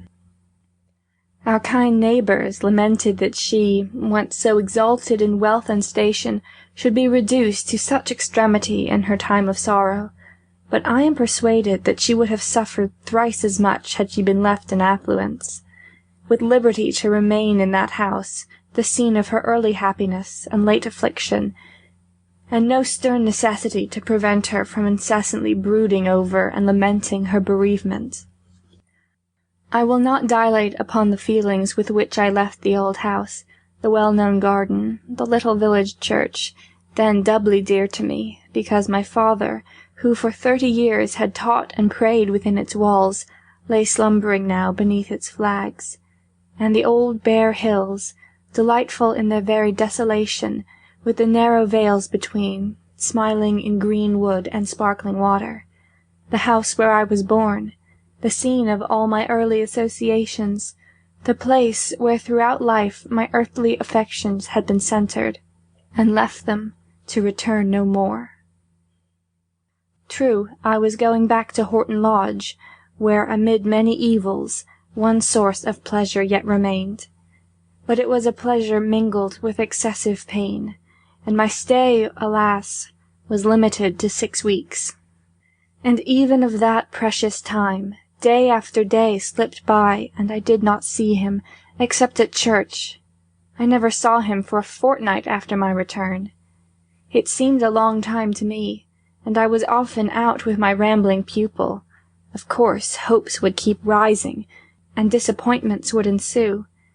And then I would say to my own heart, here is a convincing proof, if you would but have the sense to see it, or the candour to acknowledge it, that he does not care for you. If only he had thought half as much about you as you do about him, he would have contrived to meet you many times ere this. You must know that, by consulting your own feelings. Therefore, have done with this nonsense. You have no ground for hope. Dismiss at once these hurtful thoughts and foolish wishes from your mind, and turn to your own duty, and the dull blank life that lies before you. You might have known such happiness was not for you. But I saw him at last. He came suddenly upon me as I was crossing a field in returning from a visit to Nancy Brown, which I had taken the opportunity of paying while Matilda Murray was riding her matchless mare. He must have heard of the heavy loss I had sustained. He expressed no sympathy, offered no condolence, but almost the first words were, "How is your mother?" And this was no matter-of-fact question, for I never told him that I had a mother. He must have learned the fact from others if he knew it at all, and besides, there was a sincere good-will, and even deep, touching, unobtrusive sympathy in the tone and manner of the inquiry. "How is your mother?" I thanked him with due civility, and told him she was as well as could be expected. "What will she do?" was the next question. Many would have deemed it an impertinent one, and given an evasive reply, But such an idea never entered my head, and I gave a brief but plain statement of my mother's plans and prospects. "Then you will leave this place shortly," said he.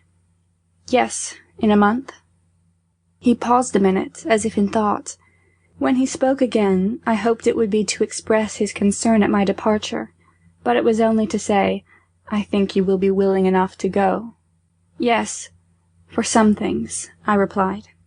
"For some things only? I wonder what should make you regret it."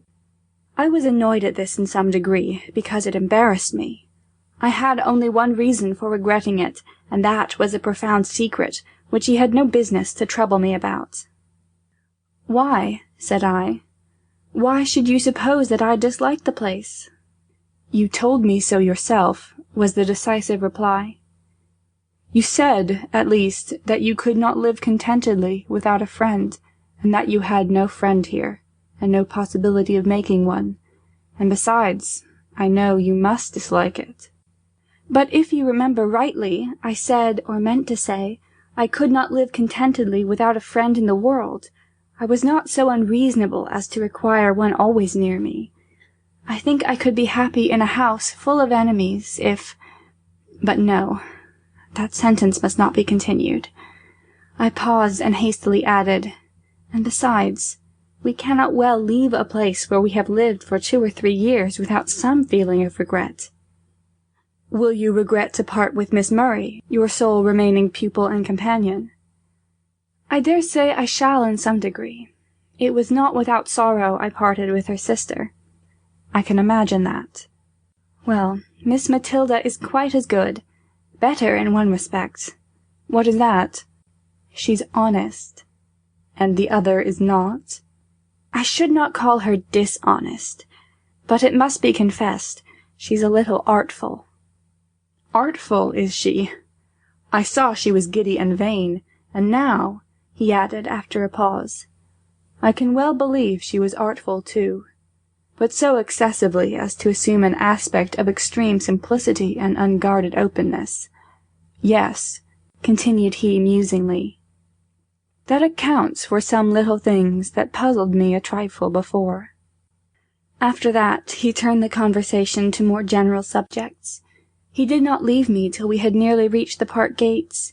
He had certainly stepped a little out of his way to accompany me so far, for now he went back and disappeared down Moss Lane, the entrance of which we had passed some time before. Assuredly I did not regret this circumstance. If sorrow had any place in my heart, it was that he was gone at last, that he was no longer walking by my side, and that short interval of delightful intercourse was at an end. He had not breathed a word of love, or dropped one hint of tenderness or affection, and yet I had been supremely happy. To be near him, to hear him talk as he did talk, and to feel that he thought me worthy to be so spoken to, capable of understanding and duly appreciating such discourse, was enough. Yes, Edward Weston, I could indeed be happy in a house full of enemies if I had but one friend who truly, deeply, and faithfully loved me, and if that friend were you, though we might be far apart, seldom to hear from each other, still more seldom to meet, though toil and trouble and vexation might surround me, still it would be too much happiness for me to dream of.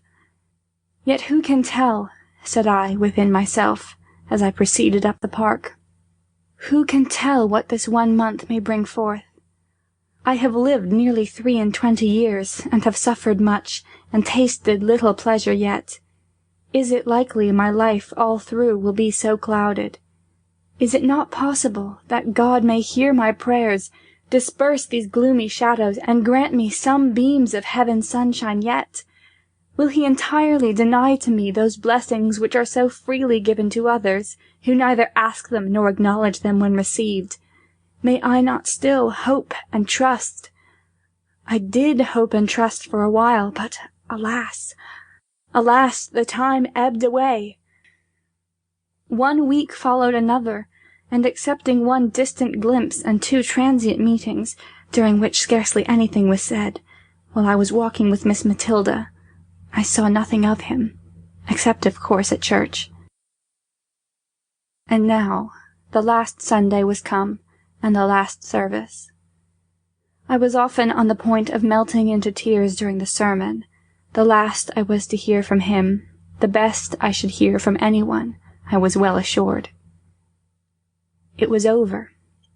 The congregation was departing, and I must follow. I had then seen him, and heard his voice too, probably for the last time. In the churchyard Matilda was pounced upon by the two Misses Green. They had many inquiries to make about her sister, and I know not what besides. I only wish they would have done, that we might hasten back to Horton Lodge. I longed to seek the retirement of my own room, or some sequestered nook in the grounds, that I might deliver myself up to my feelings, to weep my last farewell, and lament my false hopes and vain delusions. Only this once, and then adieu to fruitless dreaming.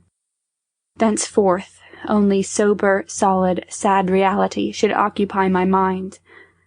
But while I thus resolved, a low voice close beside me said, "I suppose you are going this week, Miss Grey?" "Yes," I replied. I was very much startled, and had I been at all hysterically inclined, I certainly should have committed myself in some way then. Thank God I was not. "Well," said Mr. Weston, "I want to bid you good-bye. It is not likely I shall see you again before you go." "Good-bye, Mr. Weston," I said. Oh, how I struggled to say it calmly.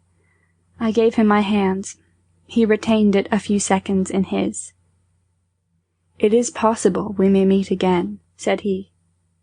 "Will it be any consequence to you whether we do or not?" "Yes, I should be very glad to see you again." I could say no less. He kindly pressed my hand and went. Now I was happy again, though more inclined to burst into tears than ever. If I had been forced to speak at that moment, a succession of sobs would have inevitably ensued, and as it was, I could not keep the water out of my eyes. I walked along with Miss Murray, turning aside my face, and neglecting to notice several successive remarks, till she bawled out that I was either deaf or stupid, and then, having recovered my self-possession, as one awakened from a fit of abstraction, I suddenly looked up and asked what she had been saying. End of chapter 20.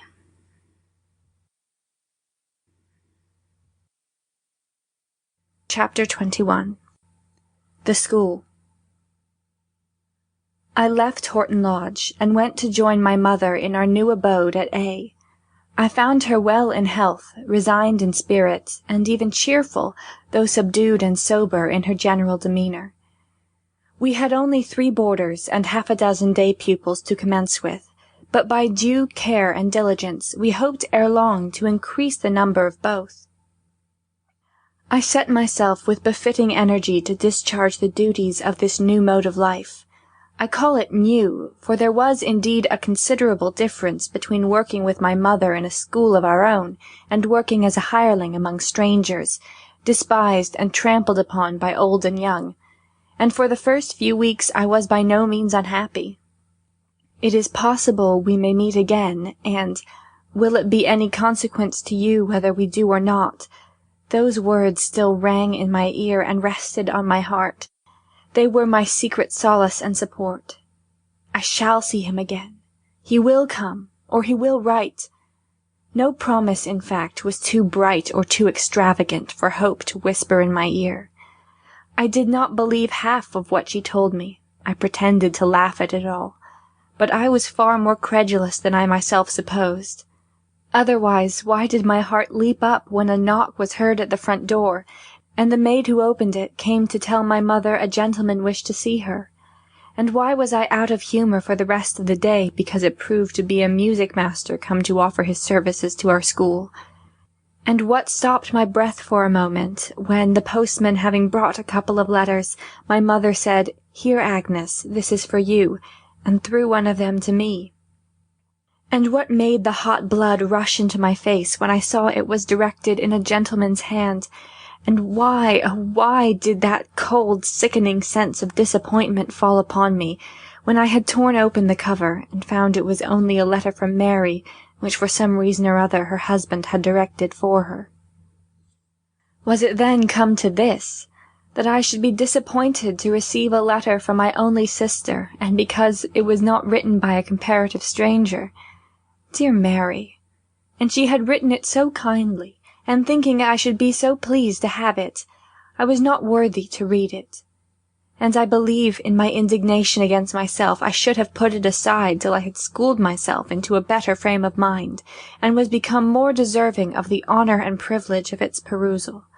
But there was my mother looking on, and wistful to know what news it contained, so I read it and delivered it to her, and then went to the schoolroom to attend to the pupils. But amidst the cares of copies and sums, in the intervals of correcting errors here and reproving dereliction of duty there, I was inwardly taking myself to task with far sterner severity. "What a fool you must be," said my head to my heart, or my sterner to my softer self. "How could you ever dream that he would write to you? What grounds have you for such hope, or that he will see you or give himself any trouble about you, or even think of you again? What grounds?" And then Hope set before me that last short interview, and repeated the words I had so faithfully treasured in my memory. Well, and what was there in that? Whoever hung his hopes upon so frail a twig? What was there in those words that any common acquaintance might not say to another? Of course it was possible you might meet again. He might have said so if you had been going to New Zealand, but that did not imply any intention of seeing you. And then, as to the question that followed, anyone might ask, and how did you answer? Merely with a stupid commonplace reply, such as you might have given to Master Murray, or anyone else you had been on tolerably civil terms with. But then, persisted Hope, the tone and the manner in which he spoke. Oh, that is nonsense. He always speaks impressively.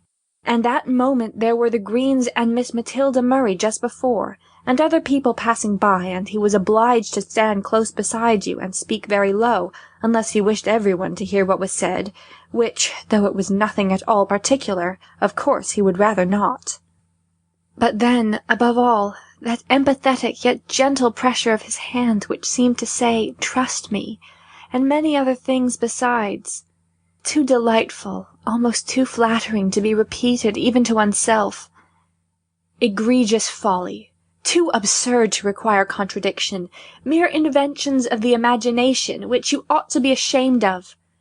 If you would but consider your own unattractive exterior, your unamiable reserve, your foolish diffidence, which make you appear cold, dull, awkward, and perhaps ill-tempered too, if you had but rightly considered these from the beginning, you would never have harboured such presumptuous thoughts. And now that you have been so foolish, pray repent and amend, and let us have no more of it. I cannot say that I implicitly obeyed my own injunctions, but such reasoning as this became more and more effective as time wore on, and nothing was seen or heard of Mr. Weston, until at last I gave up hoping, for even my heart acknowledged it was all in vain. But still I would think of him. I would cherish his image in my mind, and treasure every word, look, and gesture that my memory could retain, and brood over his excellences and his peculiarities, and in fact all I had seen, heard, or imagined respecting him. Agnes, this sea air and change of scene do you no good, I think. I never saw you look so wretched.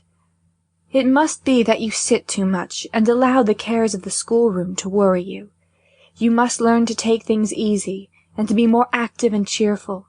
You must take exercise whenever you can get it, and leave the most tiresome duties to me. They will only serve to exercise my patience, and perhaps try my temper a little. So said my mother, as we sat at work one morning during the Easter holidays. I assured her that my employments were not at all oppressive, that I was well, or if there was anything amiss, it would be gone as soon as the trying months of spring were over. When summer came, I should be as strong and hearty as she could wish to see me. But inwardly her observation startled me. I knew my strength was declining, my appetite had failed, and I was growing listless and desponding. And if indeed he could never care for me, and I could never see him more, if I was forbidden to minister to his happiness, forbidden for ever to taste the joys of love, to bless and to be blessed, then life must be a burden, and if my heavenly Father would call me away, I should be glad to rest. But it would not do to die and leave my mother. Selfish, unworthy daughter, to forget her for a moment! Was not her happiness committed in great measure to my charge, and the welfare of our young pupils too? Should I shrink from the work that God had set before me, because it was not fitted to my taste? Did not He best know what I should do, and where I ought to labour? And should I long to quit His service before I had finished my task, and expect to enter into His rest without having laboured to earn it? No. By His help I will arise and address myself diligently to my appointed duty. If happiness in this world is not for me, I will endeavour to promote the welfare of those around me, and my reward shall be hereafter. So I said in my heart, and from that hour I only permitted my thoughts to wander to Edward Weston, or at least to dwell upon him now and then, as a treat for rare occasions. And whether it was really the approach of summer, or the effect of these good resolutions, or the lapse of time, or altogether, tranquillity of mind was soon restored, and bodily health and vigour began likewise slowly but surely to return. Early in June I received a letter from Lady Ashby, late Miss Murray. She had written to me twice or thrice before, from the different stages of her bridal tour, always in good spirits, and professing to be very happy. I wondered every time that she had not forgotten me, in the midst of so much gaiety and variety of scene. At length, however, there was a pause, and it seemed she had forgotten me, for upwards of 7 months passed away, and no letter. Of course, I did not break my heart about that, though often I wondered how she was getting on, and when this last epistle so unexpectedly arrived, I was glad enough to receive it. It was dated from Ashby Park, where she was come to settle down at last, having previously divided her time between the Continent and the metropolis. She made many apologies for having neglected me so long, and assured me she had not forgotten me, and had often intended to write, etc., etc., but had always been prevented by something. She acknowledged that she had been leading a very dissipated life, and I should think her very wicked and very thoughtless, but notwithstanding that, she thought a great deal, and among other things, that she should vastly like to see me. "We have been several days here already," wrote she. "We have not a single friend with us, and are likely to be very dull. You know I never had a fancy for living with my husband like 2 turtles in a nest, were he the most delightful creature that ever wore a coat. So do take pity upon me and come. I suppose your midsummer holidays commence in June, the same as other people's. Therefore you cannot plead want of time. You must and shall come. In fact, I shall die if you don't. I want you to visit me as a friend, and stay a long time. There is nobody with me, as I told you before, but Sir Thomas and old Lady Ashby, but you needn't mind them. They'll trouble us but little with their company. And you shall have a room to yourself, whenever you like to retire to it, and plenty of books to read when my company is not sufficiently amusing. I forget whether you like babies. If you do, you may have the pleasure of seeing mine, the most charming child in the world, no doubt, and all the more so that I am not troubled with nursing it. I was determined I wouldn't be bothered with that. Unfortunately, it is a girl, and Sir Thomas has never forgiven me. But if you will only come, I promise you shall be its governess as soon as it can speak, and you shall bring it up in the way it should go, and make a better woman of it than its mamma. And you shall see my poodle, too, a splendid little charmer imported from Paris, and 2 fine Italian paintings of great value. I forgot the artist. Doubtless you will be able to discover prodigious beauties in them, which you must point out to me, as I only admire by hearsay, and many elegant curiosities besides, which I purchased at Rome and elsewhere, and finally you shall see my new home, the splendid house and grounds I used to covet so greatly. Alas, how far the promise of anticipation exceeds the pleasure of possession! There's a fine sentiment. I assure you I have become quite a grave old matron. Pray come, if it be only to witness the wonderful change. Write by return of post, and tell me when your vacation commences, and say you will come the day after, and stay till the day before it closes. In mercy to yours affectionately, Rosalie Ashby. I showed this strange epistle to my mother, and consulted her on what I ought to do. She advised me to go, and I went, willing enough to see Lady Ashby, and her baby too, and to do anything I could to benefit her, by consolation or advice, for I imagined she must be unhappy, or she would not have applied to me thus. But feeling, as may readily be conceived, that in accepting the invitation I made a great sacrifice for her, and did violence to my feelings in many ways, instead of being delighted with the honourable distinction of being entreated by the baronet's lady to visit her as a friend. However, I determined my visit should only be for a few days at most. I will not deny that I derived some consolation from the idea that, as Ashby Park was not very far from Horton, I might possibly see Mr. Weston, or at least hear something about him. End of chapter 21.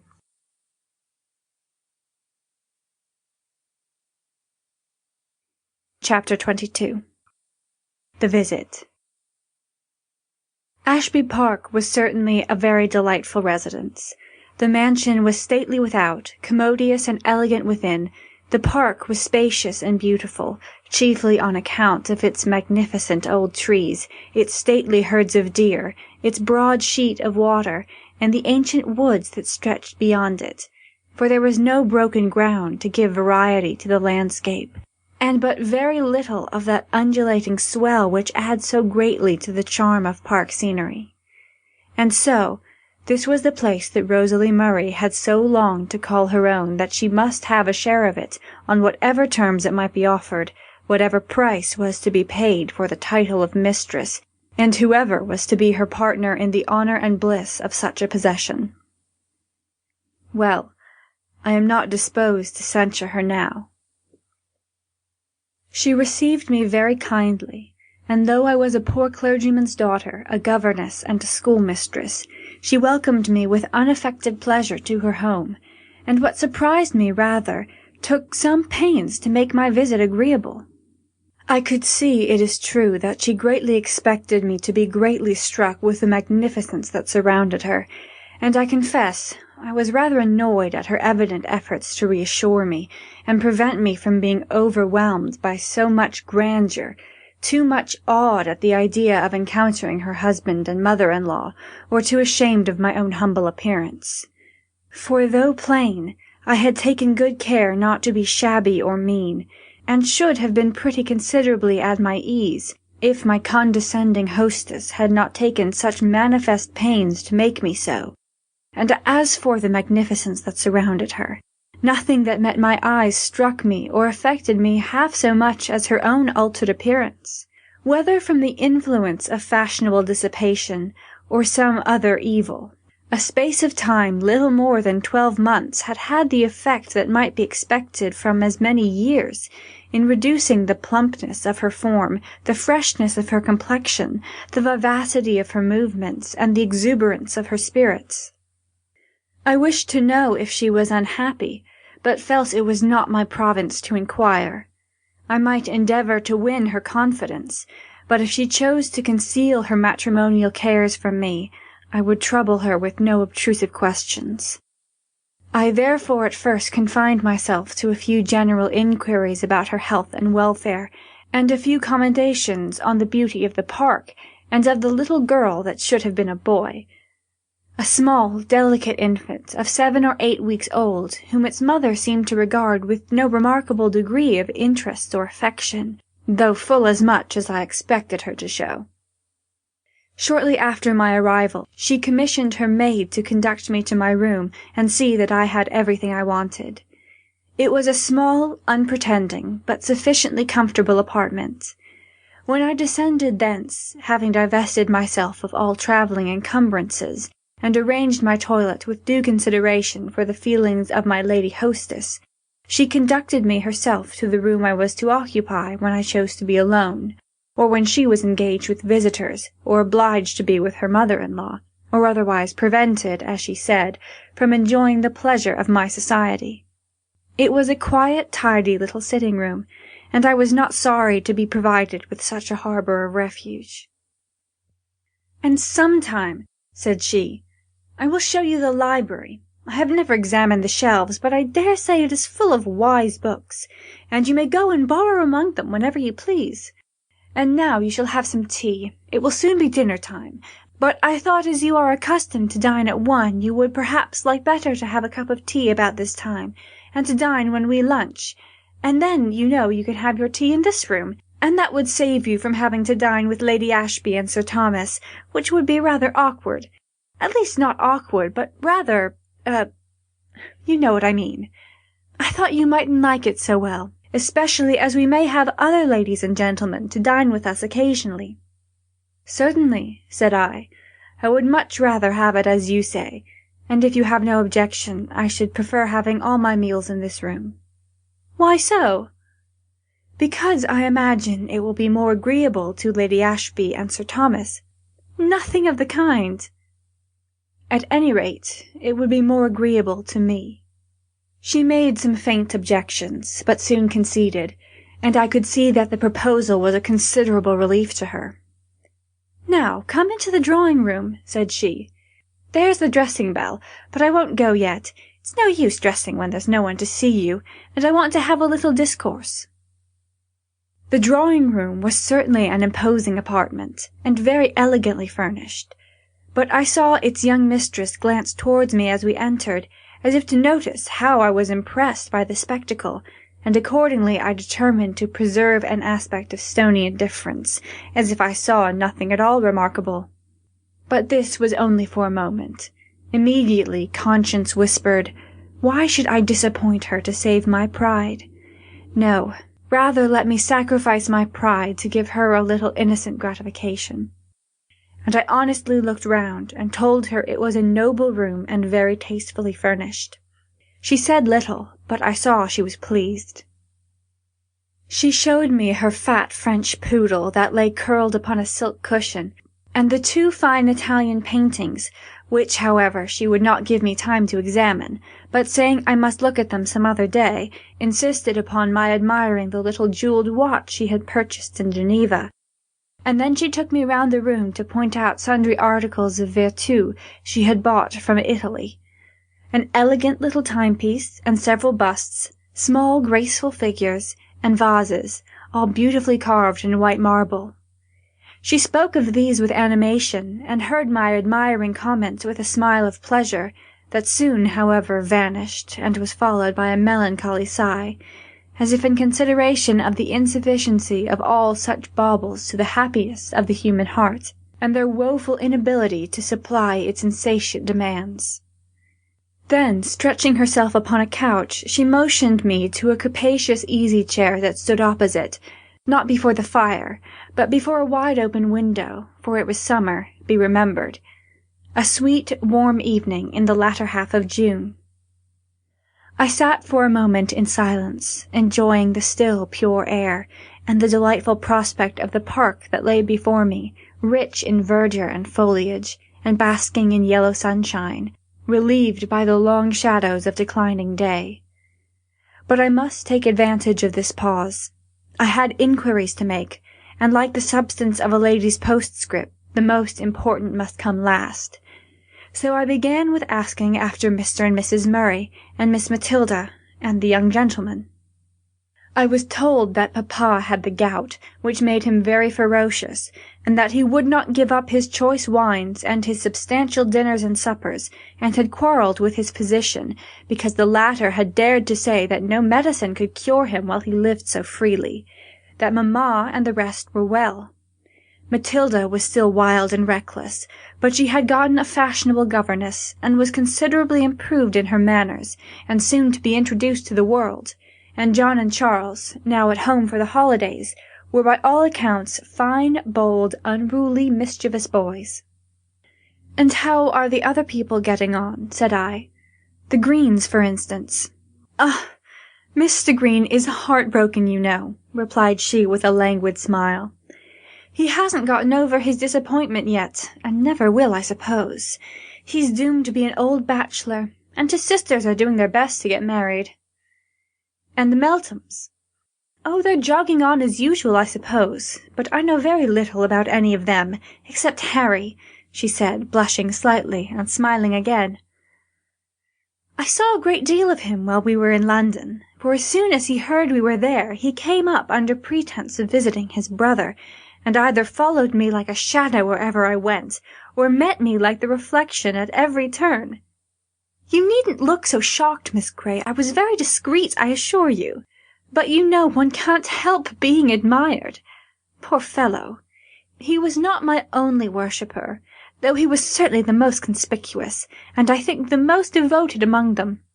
And that detestable and Sir Thomas chose to take offence at him, or my profuse expenditure, or something, I don't exactly know what, and hurried me down to the country at a moment's notice, where I'm to play the hermit, I suppose, for life." And she bit her lip and frowned vindictively upon the fair domain she had once so coveted to call her own. "And Mr. Hatfield," I said, "what has become of him?" Again she brightened up and answered gaily, "Oh, he made up to an elderly spinster and married her not long since, weighing her heavy purse against her faded charms, and expecting to find that solace in gold which was denied him in love." "Well, and I think that's all. Except Mr. Weston. What is he doing?" "I don't know, I'm sure. He's gone from Horton." "How long since? And where has he gone to?" "I know nothing about him," replied she, yawning, "except that he went about a month ago. I never asked where." I would have asked whether it was to a living or merely another curacy, but thought it better not. "And the people made a great rout about his leaving," continued she, "much to Mr. Hatfield's displeasure, for Hatfield didn't like him, because he had too much influence with the common people, and because he was not sufficiently tractable and submissive to him, and for some other unpardonable sins, I don't know what. But now I positively must go and dress. The second bell will ring directly, and if I come to dinner in this guise, I shall never hear the end of it from Lady Ashby. It's a strange thing one can't be mistress in one's own house. Just ring the bell, and I'll send for my maid, and tell them to get you some tea. Only think of that intolerable woman." "Who? Your maid?" "No, my mother-in-law, and my unfortunate mistake. Instead of letting her take herself off to some other house, as she offered to do when I married, I was fool enough to ask her to live here still, and direct the affairs of the house for me, because, in the first place, I hoped we should spend the greater part of the year in town, and in the second place, being so young and inexperienced, I was frightened at the idea of having a household of servants to manage, and dinners to order, and parties to entertain, and all the rest of it, and I thought she might assist me with her experience, never dreaming she would prove a usurper, a tyrant, an incubus, a spy, and everything else that's detestable. I wish she was dead." She then turned to give her orders to the footman, who had been standing bolt upright within the door for the last half-minute, and had heard the latter part of her animadversions, and of course made his own reflections upon them, notwithstanding the inflexible wooden countenance he thought proper to preserve in the drawing-room. On my remarking afterwards that he must have heard her, she replied, "Oh, no matter. I never care about the footmen. They're mere automatons. It's nothing to them what their superiors say or do. They won't dare to repeat it. And what they do think, if they presume to think at all, of course nobody cares for that. It would be a pretty thing indeed if we were to be tongue-tied by our servants." So saying, she ran off to make her hasty toilette, leaving me to pilot my way back to my sitting-room, where in due time I was served with a cup of tea. After that I sat musing on Lady Ashby's past and present condition, and on what little information I had obtained respecting Mr. Weston, and the small chance there was of ever seeing or hearing anything more of him throughout my quiet, drab-colour life, which henceforth seemed to offer no alternative between positive rainy days and days of dull grey clouds without downfall. At length, however, I began to weary of my thoughts, and to wish I knew where to find the library my hostess had spoken of, to wonder whether I was to remain there doing nothing till bedtime.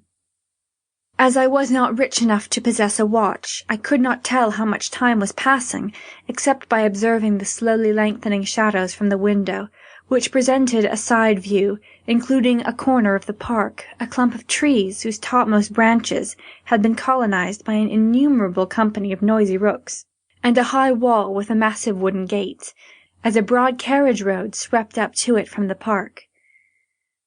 The shadow of this wall soon took possession of the whole of the ground as far as I could see, forcing the golden sunlight to retreat inch by inch, and at last take refuge in the tops of the trees. Ere long, even they were left in shadow, the shadow of the distant hills, or of the earth itself, and in sympathy for the busy citizens of the rookery, I regretted to see their habitation, so lately bathed in glorious light, reduced to the sombre workaday hue of the lower world, or of my own world within. For a moment, such birds as soared above the rest might still receive the lustre on their wings, which imparted to their sable plumage the hue and brilliance of deep red gold. At last, that too departed. Twilight came stealing on. The rooks became more quiet. I became more weary, and wished I were going home tomorrow. At length it grew dark, and I was thinking of ringing for a candle and betaking myself to bed, when my hostess appeared, with many apologies for having neglected me so long, and laying all the blame upon that nasty old woman, as she called her mother-in-law. "If I didn't sit with her in the drawing-room while Sir Thomas is taking his wine," said she would never forgive me. And then if I leave the room the instant he comes, as I have done once or twice, it is an unpardonable offence against her dear Thomas. She never showed such disrespect towards her husband. And as for affection, wives never think of that nowadays, she supposes. But things were different in her time. As if there were any good to be done by staying in the room when he does nothing but grumble and scold when he's in a bad humour, talk disgusting nonsense when he's in a good one, and go to sleep on the sofa when he's too stupid for either, which is most frequently the case now, when he has nothing to do but sot over his wine. But could you not try to occupy his mind with something better, and engage him to give up such habits?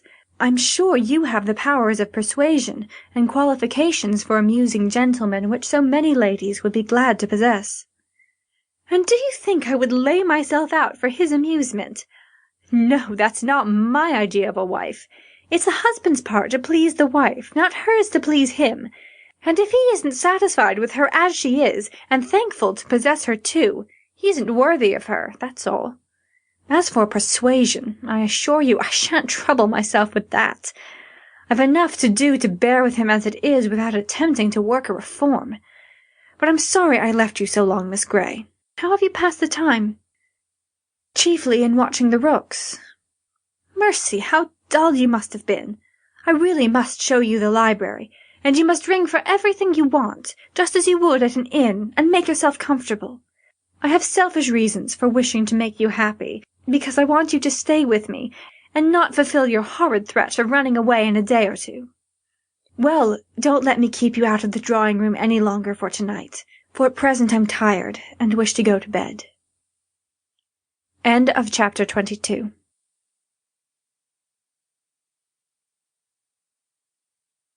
Chapter 23. The Park. I came down a little before 8 next morning, as I knew by the striking of a distant clock. There was no appearance of breakfast. I waited above an hour before it came, still vainly longing for access to the library, and after that lonely repast was concluded, I waited again about an hour and a half in great suspense and discomfort, uncertain what to do. At length Lady Ashby came to bid me good morning. She informed me she had only just breakfasted, and now wanted me to take an early walk with her in the park. She asked how long I had been up, and on receiving my answer, expressed the deepest regret, and again promised to show me the library. I suggested she had better do so at once, and then there would be no further trouble either with remembering or forgetting. She complied on condition that I would not think of reading or bothering with the books now, for she wanted to show me the gardens and take a walk in the park with me before it became too hot for enjoyment, which indeed was nearly the case already. Of course I readily assented, and we took our walk accordingly. As we were strolling in the park, talking of whatever my companion had seen and heard during her travelling experience, a gentleman on horseback rode up and passed us. As he turned in passing and stared me full in the face, I had a good opportunity of seeing what he was like. He was tall, thin, and wasted, with a slight stoop in the shoulders, a pale face, but somewhat blotchy and disagreeably red about the eyelids, plain features, and a general appearance of languor and flatness, relieved by a sinister expression in the mouth and the dull, soulless eyes. "I detest that man," whispered Lady Ashley with bitter emphasis as he slowly trotted by. "Who is it?" I asked, unwilling to suppose that she should speak so of her husband. "Sir Thomas Ashby," she replied with dreary composure. "And do you detest him, Miss Murray?" said I, for I was too much shocked to remember her name at the moment. "Yes, I do, Miss Grey, and despise him too, and if you knew him you would not blame me." "But you knew what he was before you married him." "No, I only thought so. I did not half know him really. I know you warned me against it, and I wish I had listened to you. But it's too late to regret that now. And besides, mamma ought to have known better than either of us, and she never said anything against it, quite the contrary. And then I thought he adored me, and would let me have my own way. He did pretend to do so at first, but now he does not care a bit about me. Yet I should not care for that. He might do as he pleased, if only I might be free to amuse myself and to stay in London, or have a few friends down here. But he will do as he pleases, and I must be a prisoner and a slave. The moment he saw I could enjoy myself without him, and that others knew my value better than himself, the selfish wretch began to accuse me of coquetry and extravagance, and to abuse Harry Meltham, whose shoes he was not worthy to clean. And then he must needs have me down in the country, to lead a life of a nun, lest I should dishonour him or bring him to ruin, as if he had not been 10 times worse every way, with his betting book and his gambling table and his opera girls and his lady this and Mrs. that. Yes, and his bottles of wine, and glasses of brandy and water too. Oh, I would give 10,000 worlds to be Miss Murray again. It is too bad to feel life, health, and beauty wasting away unfelt and unenjoyed for such a brute as that," exclaimed she, fairly bursting into tears at the bitterness of her vexation. Of course I pitied her exceedingly, as well as for her false idea of happiness and disregard of duty, as for the wretched partner with whom her fate was linked. I said what I could to comfort her, and offered such counsels as I thought she most required, advising her first by gentle reasoning, by kindness, example, and persuasion, to try to ameliorate her husband, and then, when she had done all she could, if she still found him incorrigible, to endeavour to abstract herself from him, to wrap herself up in her own integrity, and trouble herself as little about him as possible. I exhorted her to seek consolation in doing her duty to God and man, to put her trust in heaven, and solace herself with the care and nurture of her little daughter, assuring her she would be amply rewarded by witnessing its progress in strength and wisdom, and receiving its genuine affection. "But I can't devote myself entirely to a child," said she. "It may die, which is not at all improbable. But with care many a delicate infant has become a strong man or woman. But it may grow so intolerably like its father that I should hate it. That is not likely. It is a little girl, and strongly resembles its mother. No matter. I should like it better if it were a boy, only that its father would leave it no inheritance that he can possibly squander away. What pleasure can I have in seeing a girl grow up to eclipse me, and enjoy those pleasures that I am forever debarred from? But supposing I could be so generous as to take delight in this, still it is only a child, and I can't centre all my hopes in a child. That is only 1 degree better than devoting oneself to a dog. And as for all the wisdom and goodness you have been trying to instil into me, that is all very right and proper, I dare say, and if I were some 20 years older I might fructify by it. But people must enjoy themselves when they are young, and if others won't let them, why, they must hate them for it. The best way to enjoy yourself is to do what is right and hate nobody. The end of religion is not to teach us how to die, but how to live. The earlier you become wise and good, the more of happiness you secure. And now, Lady Ashby, I have one more piece of advice to offer you, which is that you will not make an enemy of your mother-in-law. Don't get in the way of holding her at arm's length, and regarding her with jealous distrust. I never saw her, but I have heard good as well as evil respecting her, and I imagine that, though cold and haughty in her general demeanour, and even exacting in her requirements, she has strong affections for those who can reach them, and though so blindly attached to her son, she is not without good principles, or incapable of hearing reason.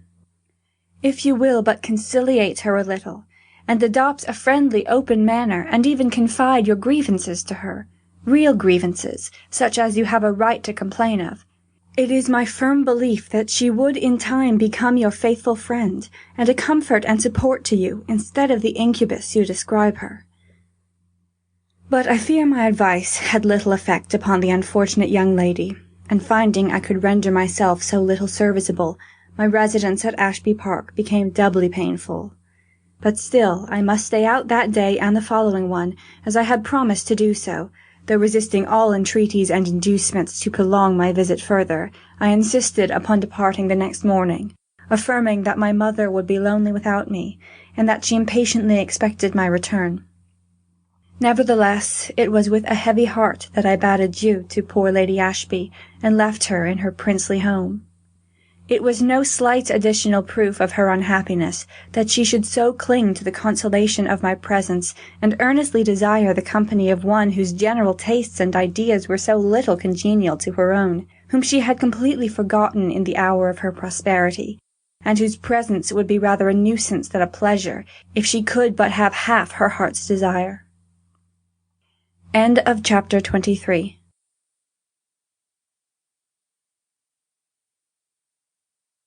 Chapter 24.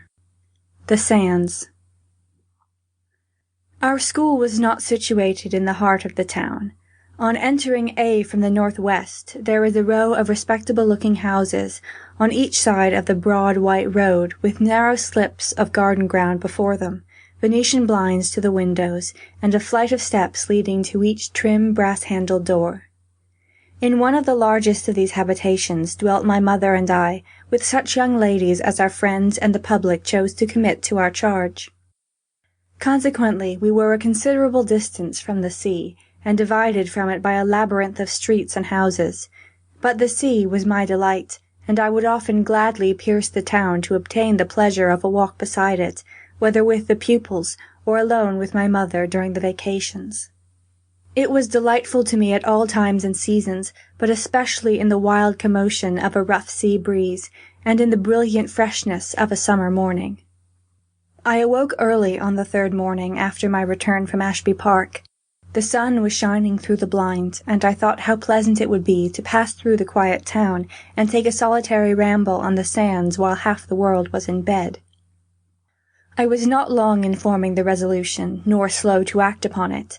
Of course I would not disturb my mother, so I stole noiselessly downstairs and quietly unfastened the door. I was dressed and out when the church clock struck 6:15. There was a feeling of freshness and vigour in the very streets, and when I got free of the town, when my foot was on the sands and my face towards the broad, bright bay, no language can describe the effect of the deep, clear azure of the sky and ocean, the brilliant morning sunshine on the semicircular barrier of craggy cliffs surmounted by green swelling hills, and on the smooth white sands, and the low rocks out at sea, looking with their clothing of weeds and moss like little grass-grown islands, and above them on the brilliant sparkling waves. And then the unspeakable purity and freshness of the air. There was just enough heat to enhance the value of the breeze, and just enough wind to keep the whole sea in motion, to make the waves come bounding to the shore, foaming and sparkling, as if wild with glee. Nothing else was stirring. No living creature was visible besides myself. My footsteps were the first to press the firm, unbroken sands. Nothing before had trampled them, since last night's flowing tide had obliterated the deepest marks of yesterday, and left them fair and even, except where the subsiding water had left behind it the traces of dimpled pools and little running streams. Refreshed, delighted, invigorated, I walked along, forgetting all my cares, and feeling as if I had wings to my feet, and could go at least 40 miles without fatigue, and experiencing a sense of exhilaration to which I had been an entire stranger since the days of my early youth. About 6:30, however, the grooms began to come down to air their masters' horses, first one, and then another, till there were some dozen horses and 5 or 6 riders. But that need not trouble me, for they would not come as far as the low rocks which I was now approaching. When I had reached these and walked over the moist, slippery seaweed, at the risk of floundering into one of the numerous pools of clear salt water that lay between them, to a little mossy promontory, with the sea splashing round it, I looked back to see who next was stirring. Still there were only the early grooms with their horses, and one gentleman, with a little dark speck of a dog running before him, and one water-cart coming out of the town to get water for the baths. In another minute or two the distant bathing machines would begin to move, and then the elderly gentlemen of regular habits and sober Quaker ladies would be coming to take their salutary morning walks. But however interesting such a scene might be, I could not wait to witness it, for the sun and the sea so dazzled my eyes in that direction that I could not but afford one glance. And then I turned again to delight myself with the sight and the sound of the sea dashing against my promontory, with no prodigious force, for the swell was broken by the tangled seaweed and the unseen rocks beneath. Otherwise I should have been deluged with spray. But the tide was coming in, the water was rising, the gulfs and lakes were filling, the straits were widening. It was time to seek some safer footing. So I walked, skipped, and stumbled back to the smooth, wide sands, and resolved to proceed to a certain bold projection in the cliffs, and then return. Presently I heard a snuffling sound behind me, and then a dog came frisking and wiggling to my feet. It was my own Snap, the little dark wire-haired terrier. When I spoke his name he leapt up in my face and yelled for joy. Almost as much delighted as himself, I caught the little creature in my arms and kissed him repeatedly. But how came he to be there? He could not have dropped from the sky, or come all that way alone. It must be either his master, the rat-catcher, or somebody else that had brought him. So repressing my extravagant caresses, and endeavouring to repress his likewise, I looked round, and beheld Mr. Weston.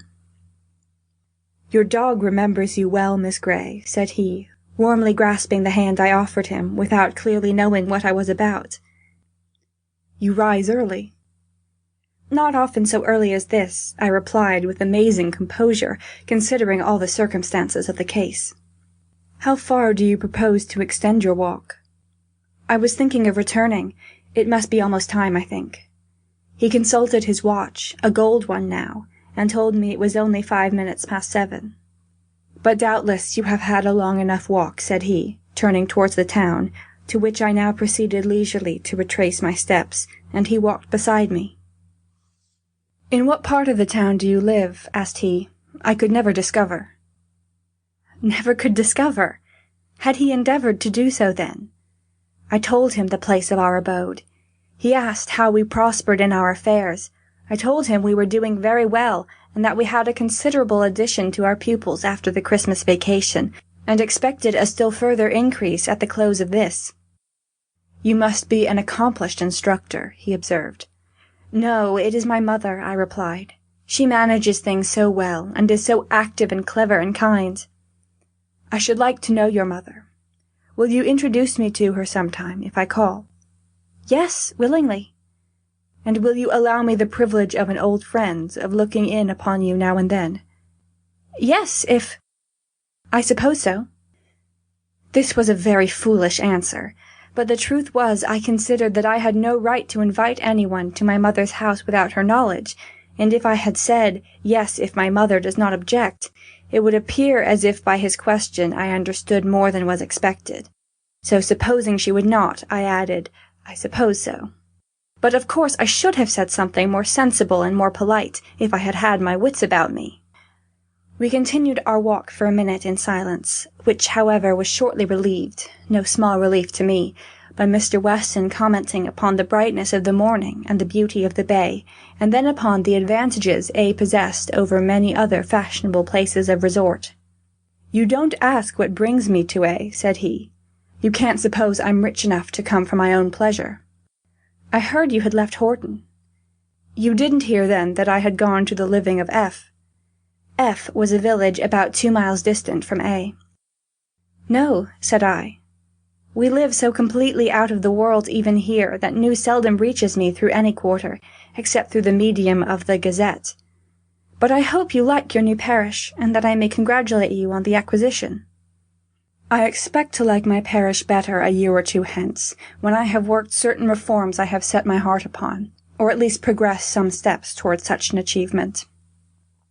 But you may congratulate me now, for I find it very agreeable to have a parish all to myself, with nobody to interfere with me, to thwart my plans or cripple my exertions, and besides I have a respectable house in a rather pleasant neighbourhood, and £300 a year, and in fact I have nothing but solitude to complain of, and nothing but a companion to wish for."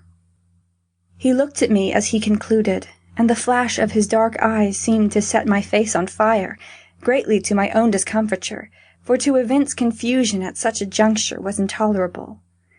I made an effort, therefore, to remedy the evil, and disclaim all personal application of the remark by a hastily ill-expressed reply, to the effect that if he waited till it was well known in the neighbourhood, he might have numerous opportunities for supplying his want among the residents of F, and in its vicinity, or the visitors of A, if he required so ample a choice, not considering the compliment implied by such an assertion, till his answer made me aware of it.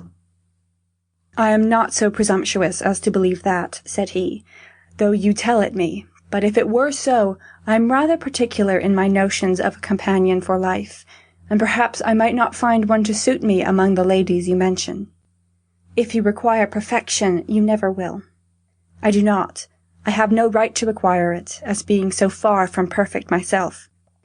Here the conversation was interrupted by a water-cart lumbering past us, for we were now come to the busy part of the sands, and for the next 8 or 10 minutes, between carts and horses and asses and men, there was little room for social intercourse, till we had turned our backs upon the sea, and begun to ascend the precipitous road leading into the town.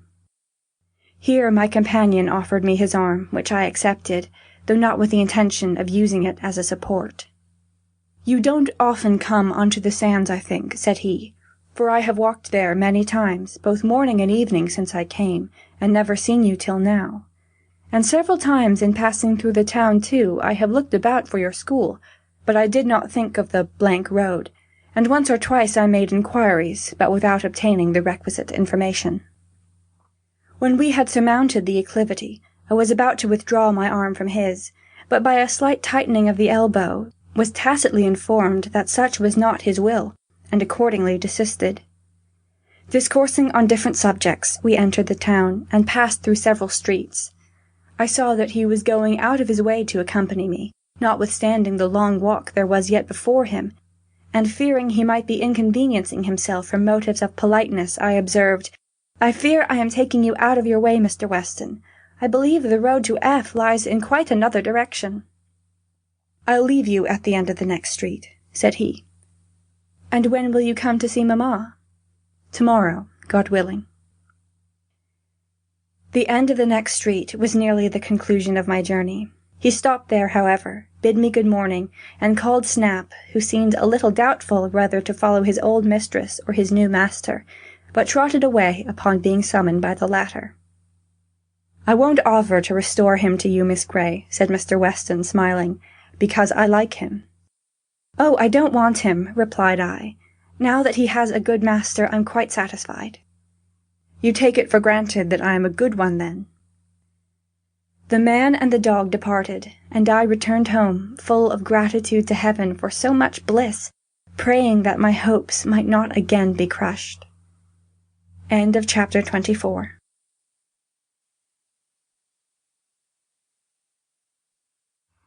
Chapter 25.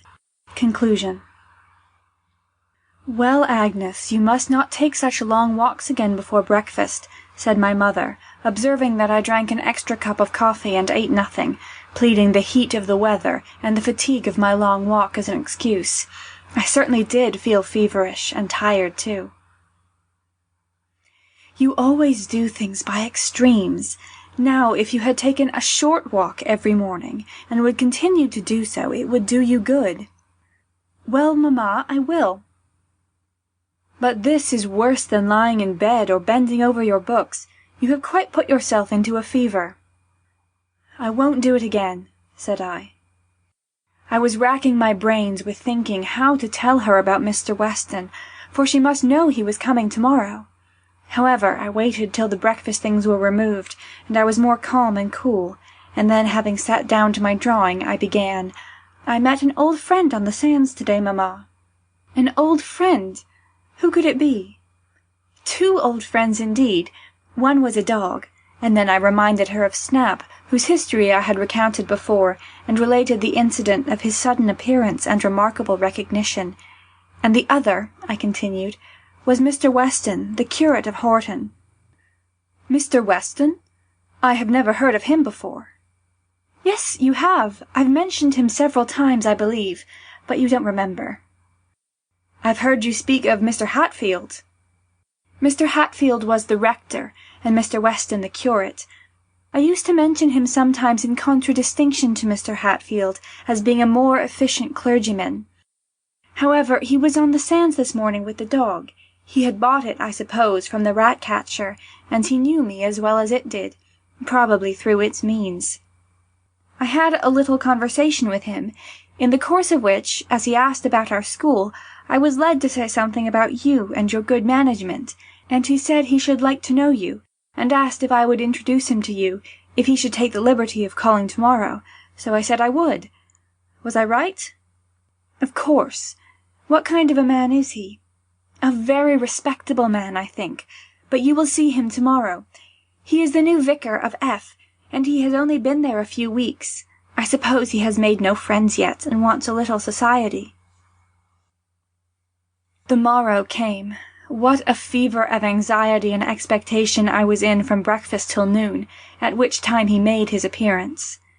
Having introduced him to my mother, I took my work to the window and sat down to await the result of the interview. They got on extremely well together, greatly to my satisfaction, for I had felt very anxious about what my mother would think of him. He did not stay long that time, but when he rose to take leave, she said she should be happy to see him whenever he might find it convenient to call again, and when he was gone, I was gratified by hearing her say, "Well, I think he's a very sensible man. But why did you sit back there, Agnes," she added, "and talk so little?" "Because you talked so well, mamma. I thought you required no assistance from me, and besides he was your visitor, not mine." After that he often called upon us, several times in the course of a week. He generally addressed most of his conversation to my mother, and no wonder, for she could converse. I almost envied the unfettered, vigorous fluency of her discourse, and the strong sense evinced by everything she said. And yet I did not, for though I occasionally regretted my own deficiencies for his sake, it gave me very great pleasure to sit and hear the two beings I loved and honoured above everyone else in the world discoursing together so amicably, so wisely, and so well. I was not always silent, however, nor was I at all neglected. I was quite as much noticed as I would wish to be.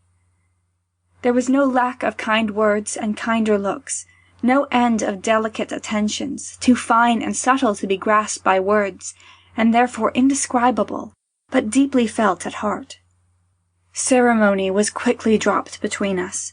Mr. Weston came as an expected guest, welcome at all times, and never deranging the economy of our household affairs. He even called me Agnes. The name had been timidly spoken at first, but finding it gave no offence in any quarter, he seemed greatly to prefer that appellation to Miss Grey, and so did I.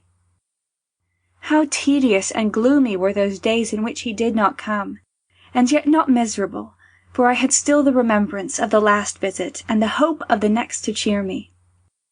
But when 2 or 3 days passed without my seeing him, I certainly felt very anxious, absurdly and unreasonably so, for of course he had his own business and the affairs of his parish to attend to. And I dreaded the close of the holidays, when my business also would begin, and I should be sometimes unable to see him, and sometimes, when my mother was in the schoolroom, obliged to be with him alone, a position I did not at all desire in the house, though to meet him out of doors and walk beside him had proved by no means disagreeable. One evening, however, in the last week of the vacation, he arrived, unexpectedly, for a heavy and protracted thunder-shower during the afternoon had almost destroyed my hopes of seeing him that day. But the storm was now over, and the sun was shining brightly. "A beautiful evening, Mrs. Grey," said he as he entered. "Agnes, I want you to take a walk with me to—" he named a certain part of the coast, a bold hill on the land side, and towards the sea a steep precipice, from the summit of which a glorious view is to be had. "The rain has laid the dust, and cooled and cleared the air, and the prospect will be magnificent. Will you come?" "Can I go, mamma?" "Yes, to be sure." I went to get ready, and was down again in a few minutes, though of course I took a little more pains with my attire than if I had been merely going out on some shopping expedition alone. The thunder-shower had certainly had a most beneficial effect upon the weather, and the evening was most delightful. Mr. Weston would have me to take his arm. He said little during our passage through the crowded streets, but walked very fast, and appeared grave and abstracted. I wondered what was the matter, and felt an indefinite dread that something unpleasant was on his mind, and vague surmises concerning what might be troubled me not a little, and made me grave and silent enough. But these fantasies vanished upon reaching the quiet outskirts of the town, for as soon as we came within sight of the venerable old church, and the hill with the deep blue beyond it, I found my companion was cheerful enough. "I'm afraid I've been walking too fast for you, Agnes," he said. "In my impatience to be rid of the town, I forgot to consult your convenience, but now we'll walk as slowly as you please. I see by those light clouds in the west there will be a brilliant sunset, and we shall be in time to witness its effect upon the sea at the most moderate rate of progression." When we had gotten about halfway up the hill, we fell into silence again, which, as usual, he was the first to break. "My house is desolate yet, Miss Grey," he smilingly observed, "and I am acquainted now with all the ladies in my parish, and several in this town too, and many others I know by sight and by report, but none of them will suit me for a companion. In fact, there is only one person in the world that will, and that is yourself, and I want to know your decision." "Are you in earnest, Mr. Weston?" "In earnest? How could you think I should jest on such a subject?" He laid his hand on mine, that rested on his arm. He must have felt it tremble, but it was no great matter now. "I hope I have not been too precipitate," he said in a serious tone. "You must have known that it was not my way to flatter and talk soft nonsense, or even to speak the admiration that I felt, and that a single word or glance of mine meant more than the honeyed phrases and fervent protestations of most other men. I said something about not liking to leave my mother, and doing nothing without her consent." "I settled everything with Miss Grey while you were putting on your bonnet," replied he. "She said I might have her consent if I could obtain yours, and I asked her, in case I should be so happy, to come and live with us, for I was sure you would like it better. But she refused, saying she could now afford to employ an assistant, and would continue the school till she could purchase an annuity sufficient to maintain her in comfortable lodgings, and meantime she would spend her vacations alternately with us and your sister, and should be quite contented if you were happy. And so now I have overruled your objections on her account. Have you any other?" "No, none." "You love me, then?" said he, fervently pressing my hand. "Yes." Here I pause. My diary, from which I have compiled these pages, goes but little further. I could go on for years, but I will content myself with adding that I shall never forget that glorious summer evening, and always remember with delight that steep hill and the edge of the precipice where we stood together, watching the splendid sunset mirrored in the restless world of waters at our feet, with hearts filled with gratitude to heaven, and happiness and love, almost too full for speech. A few weeks after that, when my mother had supplied herself with an assistant, I became the wife of Edward Weston, and have never found cause to repent it, and am certain that I never shall. We have had our trials. We know that we must have them again, but we bear them well together, and endeavour to fortify ourselves and each other against the final separation, that greatest of all afflictions to the survivor. But if we keep in mind the glorious heaven beyond, where we both may meet again, and sin and sorrow are unknown, surely that too may be borne. And meantime we endeavour to live in the glory of Him who has scattered so many blessings in our path. Edward, by his strenuous exertions, has worked surprising reforms in his parish, and is esteemed and loved by its inhabitants, as he deserves, for whatever his faults may be as a man, and no one is entirely without, I defy anybody to blame him as a pastor, a husband, or a father. Our children, Edward, Agnes, and little Mary, promise well. Their education, for the time being, is chiefly committed to me, and they shall want no good thing that a mother's care can give. Our modest income is amply sufficient for our requirements, and by practising the economy we learnt in harder times, and never attempting to imitate our richer neighbours, we manage not only to enjoy comfort and contentment ourselves, but have every year something to lay by for our children, and something to give to those who need it. And now, I think I have said sufficient. End of chapter 25. End of Agnes Grey by Anne Bronte.